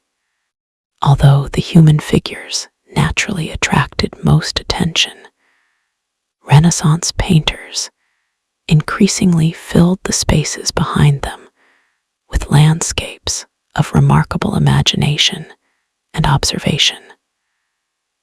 Earlier traditions often placed sacred figures against shimmering fields of gold. The Renaissance slowly opened windows behind them. Rolling hills appeared, distant villages, meandering rivers, ancient ruins, blue mountains fading into the horizon. The landscape no longer served merely as decoration. It became another participant in the painting. Artists wandered into the countryside carrying sketchbooks. They observed how olive trees twisted towards sunlight, how vineyards followed gentle slopes, how mist settled within distant valleys during early morning. Even rocks received careful attention. Leonardo studied flowing rivers with the same curiosity he devoted to human anatomy. He noticed how water carved valleys, how currents divided around stones, how erosion slowly reshaped entire landscapes over unimaginable stretches of time. His paintings often reflect this fascination. Behind calm human figures stretch ancient mountains whose winding forms seem almost alive.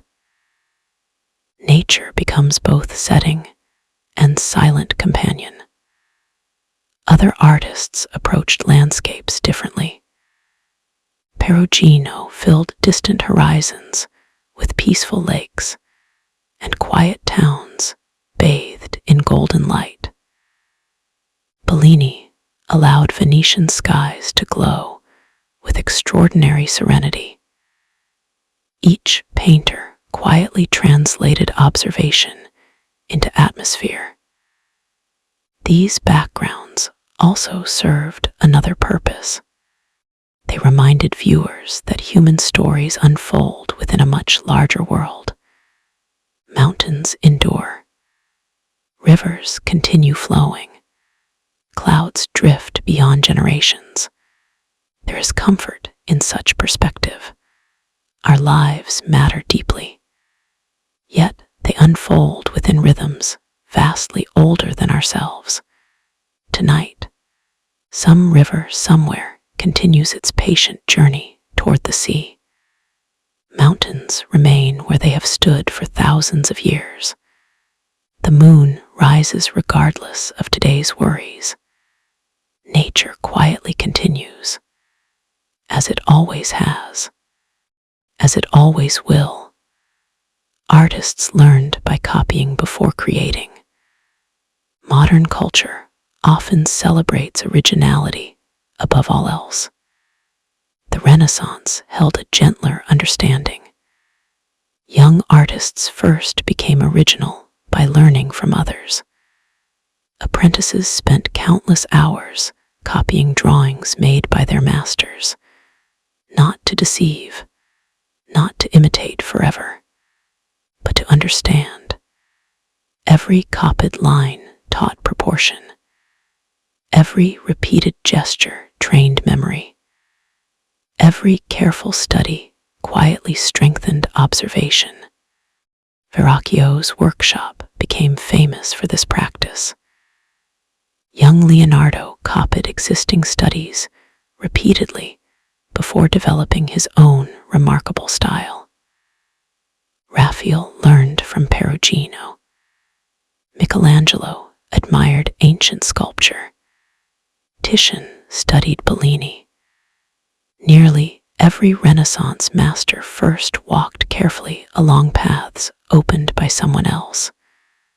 Only later did their own voices gradually emerge. Imagine shelves filled with drawings accumulated across decades.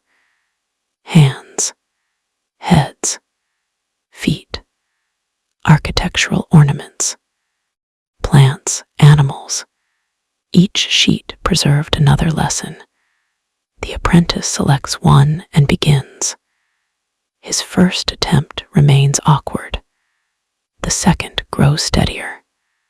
Weeks later, the proportions improve. Months later, something interesting begins happening. He no longer merely copies, he understands. The hand begins making decisions independently. Observation slowly replaces imitation. There is quiet wisdom here. Every meaningful skill follows a similar rhythm.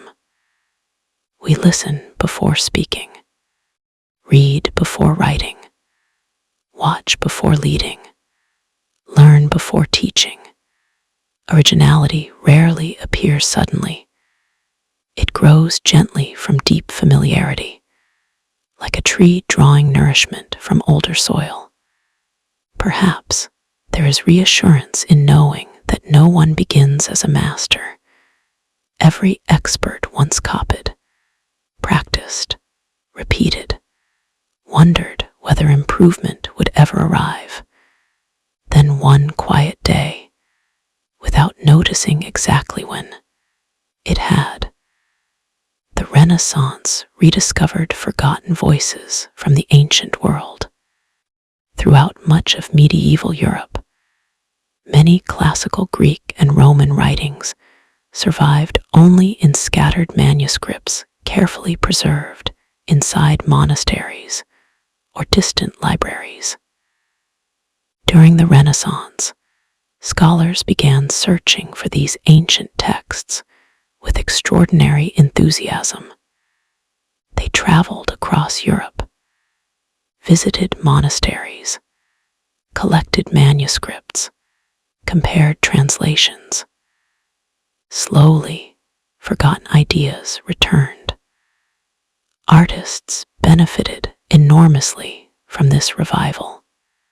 The writings of Vitruvius, an ancient Roman architect, became especially influential. His descriptions of proportion, architecture, and harmonious design inspired generations of painters and builders. Leonardo's famous drawing known as the Vitruvian Man emerged directly from these ideas. A human figure standing inside both circle and square. Body and geometry quietly united. Ancient sculptures also reappeared. Broken marble torsos, weathered statues, fragments buried beneath centuries of earth. Artists studied them with profound fascination, not because they wished to become Romans, but because they admired the extraordinary observation hidden inside those ancient works. The conversation between past and present quietly resumed. Imagine a young sculptor standing before an ancient marble figure recently unearthed. One arm missing, the nose broken, time clearly visible. Yet the balance, the anatomy, the calm dignity, still unmistakable. The sculpture becomes another teacher. 500 years separate its maker from its admirer. Yet, understanding quietly passes between them without a single spoken word. Art possesses this remarkable ability. It allows conversations across centuries. A drawing made by Leonardo still teaches students today. A building designed by Brunelleschi continues welcoming visitors. Knowledge remains alive through quiet attention. Perhaps this evening is part of that same conversation. You and I are thinking together about people who lived 5 centuries ago, who themselves were learning from artists who had been gone for nearly 1,500 years. Time quietly folds. The chain remains unbroken. Observation passes gently from one generation to another.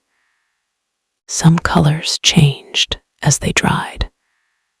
Working with Renaissance pigments required more than artistic imagination. It demanded intimate knowledge of chemistry, even if artists did not yet use that word. Many pigments behaved unpredictably. Fresh paint often looked different after drying. Lead white gradually became slightly warmer. Certain reds darkened. Some greens lost brilliance if mixed carelessly. Oil itself slowly yellowed with age before brightening again beneath light. Artists learned these behaviors through experience rather than scientific textbooks. The workshop became a laboratory of observation. A master might warn apprentices never to combine particular pigments because unpleasant chemical reactions could occur over time.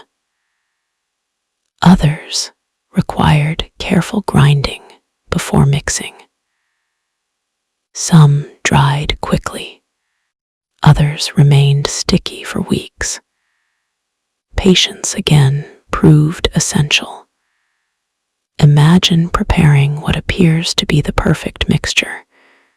It glows beautifully while wet. The next morning, it has changed, slightly duller, slightly warmer. The apprentice looks disappointed. The master smiles. This is what the color always does. Knowledge quietly grows, not through success alone, but through watching what happens afterward. Perhaps life offers similar lessons. Sometimes we understand an experience only after allowing time to pass. Patience reveals truths impossible to see immediately.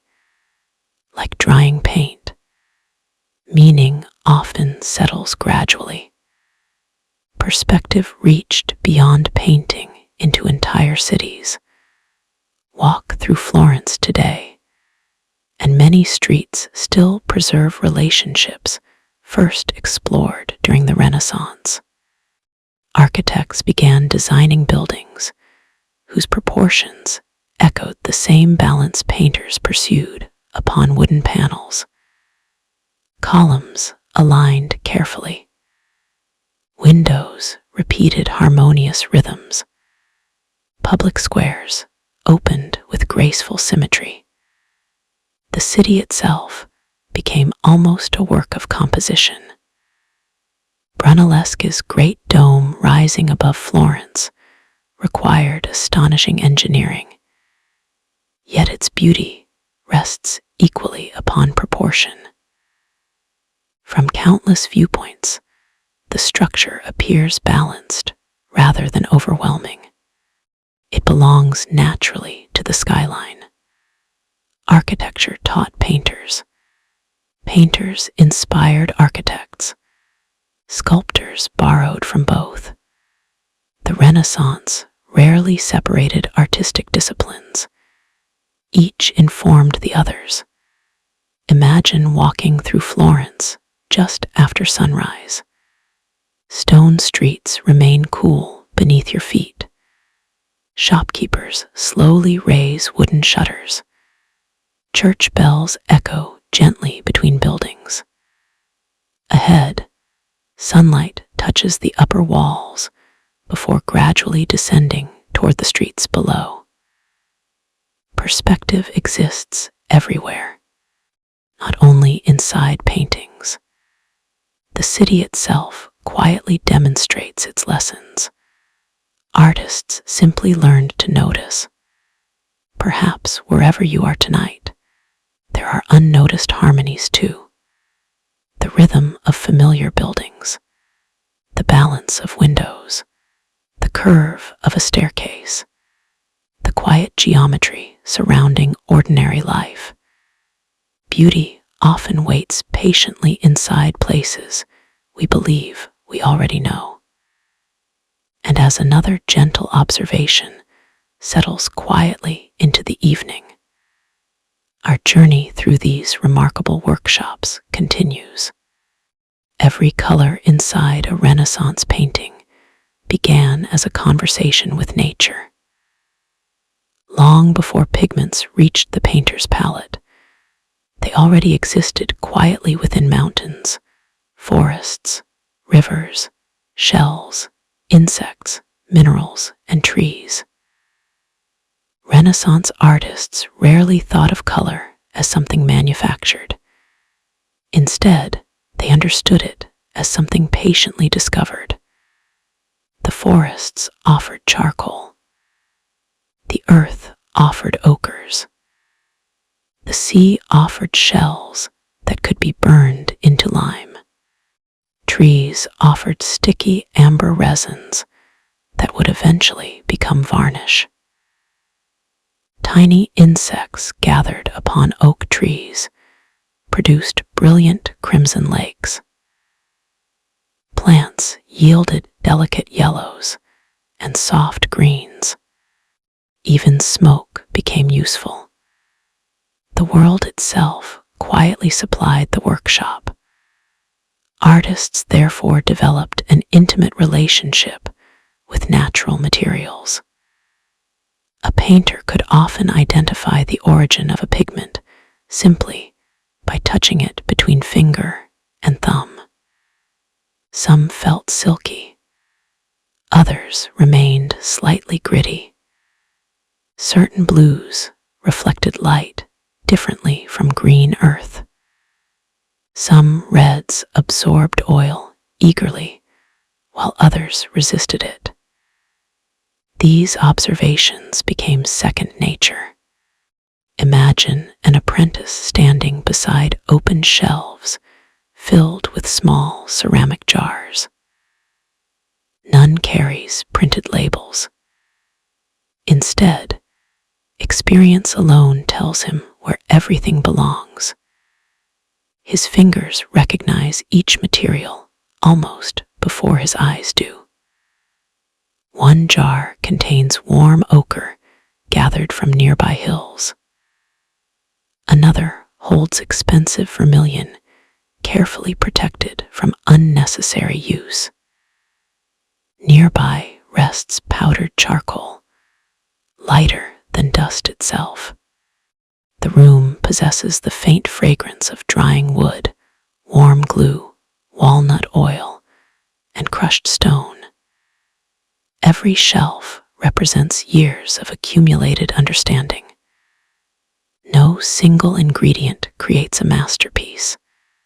Together, they quietly make beauty possible. There is something comforting about this partnership between human creativity and the natural world. Artists never truly invented color. They borrowed it. The earth had already prepared everything. The painter merely learned how to listen. Perhaps we borrow more than we realize too. Patience from those who taught us, strength from those who encouraged us, hope from people who believed in us before we believed in ourselves. Like Renaissance pigments, many of the finest parts of us arrived through quiet gifts received along the way. The most valuable studio often possessed the best windows. Electric lights did not yet exist. Every decision involving color depended almost entirely upon daylight. Not every daylight, the right daylight. North-facing windows became especially treasured because they admitted steady illumination throughout the day without the harsh, direct sunlight that constantly shifted shadows and altered color relationships. Many workshops were designed specifically around this quiet advantage. Imagine entering such a studio early in the morning. The room feels calm. Light pours gently through a tall northern window. It remains cool, soft, consistent. Nothing dazzles the eyes. Nothing changes dramatically from one hour to the next. The painter can trust what he sees. An apprentice places a freshly prepared panel near the window. The master studies yesterday's work. Colors mixed during the previous afternoon now appear exactly as expected, because the light itself remains dependable. Even today, many artists still prefer north light whenever possible. Photography studios often imitate its qualities. Museums carefully design galleries to produce similar, gentle illumination. The lesson remains timeless. Good observation begins with good light. Yet, Renaissance painters also understood something equally important. No studio possessed perfect conditions forever. Clouds drifted overhead. Storms arrived. Evening approached. When light became unreliable, many masters simply stopped painting. They sketched instead, or prepared pigments, or discussed future compositions. They accepted that certain work belonged only to certain moments. There is quiet wisdom here. Not every task belongs to every hour. Some things flourish in bright mornings. Others belong to peaceful evenings. Rest itself has its own proper time. Nature rarely rushes its rhythms. The Renaissance quietly learned to work alongside them rather than against them. Paintings often grew from drawings that had already lived several lives. By the time a large commission finally reached its completed form, the original idea had often traveled through many different stages. A quick sketch, a more careful drawing, a refined composition, small painted studies, clay models, cartoons, underdrawings. Only then, the finished work. These intermediate designs reveal another remarkable feature of Renaissance craftsmanship. Artists explored possibilities rather than protecting first ideas. Raphael frequently produced numerous compositional sketches before selecting the arrangement that felt most harmonious. Leonardo sometimes revisited the same problem repeatedly across months or even years.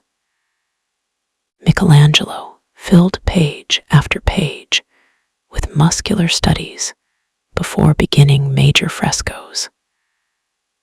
Nothing about this process appears hurried. Creativity unfolded through gradual refinement. Imagine watching sheets of paper accumulate across a workshop table. The earliest drawing contains only broad shapes. Another introduces architecture. A third explores gestures. A fourth changes the direction of light. One figure quietly disappears. Another enters. The story slowly discovers its own natural balance. Visitors never see these discarded versions. Yet, without them, the masterpiece could never exist.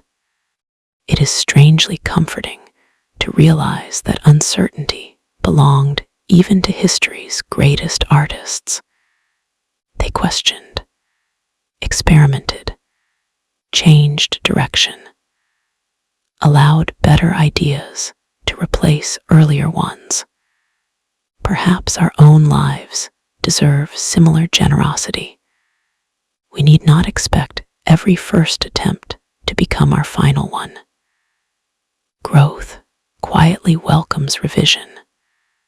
Like those forgotten sketches, every earlier version still contributes something valuable to what eventually remains. The ceiling became another canvas. For much of history, ceilings existed primarily as architecture. During the Renaissance, they slowly transformed into places where painting and architecture seemed to dissolve into one another. Artists began exploring illusion on astonishing scales. Rather than simply decorating flat surfaces, they imagined openings into entirely different worlds. Clouds drifted above painted columns. Angels floated through imagined skies. Domes appeared taller than their actual construction. Stone seemed to disappear beneath carefully painted space.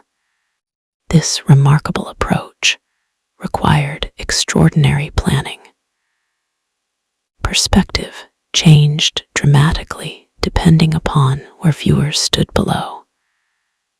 A figure appearing perfectly proportioned from the floor might look strangely distorted when viewed close to the ceiling itself. Artists therefore painted according to the intended viewpoint rather than ordinary measurements. They trusted the eye more than the ruler. Imagine scaffolding rising nearly to the roof of a great church. Wooden platforms creak softly beneath careful footsteps. Buckets of pigment climb slowly upward by rope. The painter spends months working above the ground, sometimes lying almost flat while reaching overhead. The labor proves physically exhausting. Yet gradually, a sky begins appearing where solid plaster once existed. Visitors entering below experience quiet astonishment. The building suddenly feels larger, more open, almost weightless. Michelangelo's Sistine Chapel ceiling became perhaps the greatest example of this transformation. Although painted slightly later than the earliest Renaissance, it embodies centuries of accumulated knowledge regarding anatomy, perspective, composition, and monumental design. Standing beneath it today, one quickly forgets the tremendous physical effort required simply to place each brushstroke. The illusion feels effortless. That may be one of art's greatest achievements. The hardest work often appears the easiest. Perhaps kindness works similarly. The gentlest people frequently carry invisible discipline within them. Calm is often carefully cultivated rather than naturally effortless. Some paintings remained unfinished forever. Not every commission reached completion. Leonardo became famous for beginning ambitious projects whose perfection continually retreated just beyond reach.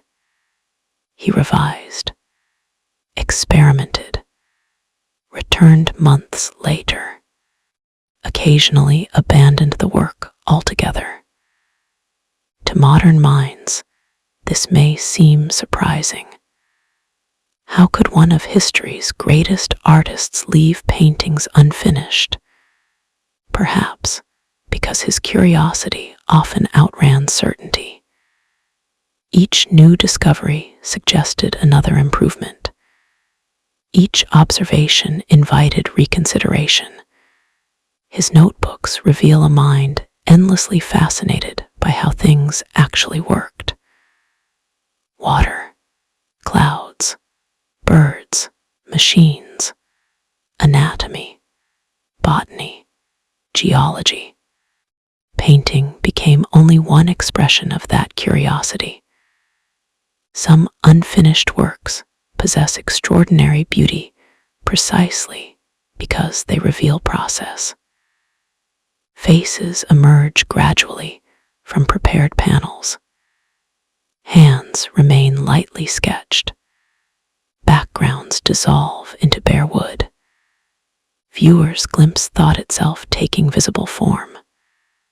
There is remarkable honesty in unfinished work. It reminds us that creation is rarely a straight path toward completion. Sometimes the journey itself remains the most interesting part. Perhaps our own lives contain unfinished paintings too. Dreams still developing, skills still growing, questions still unanswered. That incompleteness need not be failure. It may simply mean the story continues. Nature never rushes toward finished perfection either. Trees continue growing. Rivers continue carving valleys. The night sky continues changing. Becoming is one of life's oldest rhythms. Artists quietly accepted it. Perhaps we can too. Silence belonged inside the workshop as much as conversation. Although apprentices certainly spoke, laughed, and learned together, many surviving descriptions suggest an atmosphere remarkably different from the noisy studios often imagined today.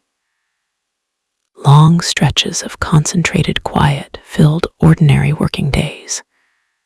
The scratching of charcoal, the gentle tapping of small chisels, the soft brushing of pigment across smooth gesso. These sounds gradually became familiar companions. Silence did not indicate emptiness. It indicated attention. Every artist understands that certain observations become easier when unnecessary noise fades away. Imagine spending an afternoon inside Verrocchio's workshop. No one hurries. Someone quietly sharpens a charcoal stick. Another apprentice washes yesterday's brushes. The master pauses before a drawing without speaking for several minutes. Outside, horses pass along cobbled streets. A church bell marks another hour. Inside, the work continues almost without interruption. This peaceful rhythm slowly trains the eye. The mind begins noticing tiny differences. A cooler shadow, a warmer reflection, a more graceful curve. Silence becomes another teacher. Perhaps that explains why many museums still feel calming today. Visitors instinctively lower their voices. Footsteps soften. Attention deepens. Paintings seem to ask for nothing except quiet looking. The atmosphere itself encourages slower breathing, gentler thoughts, A little less hurry, perhaps tonight. That same quiet has gently settled around you. The day grows farther away. Breathing becomes steadier. Thoughts arrive more slowly. There is nowhere else you need to be. Nothing left to accomplish before sleep quietly finds you. And somewhere inside, another peaceful Renaissance workshop. Morning light is only just beginning to touch the first prepared panel of a new day.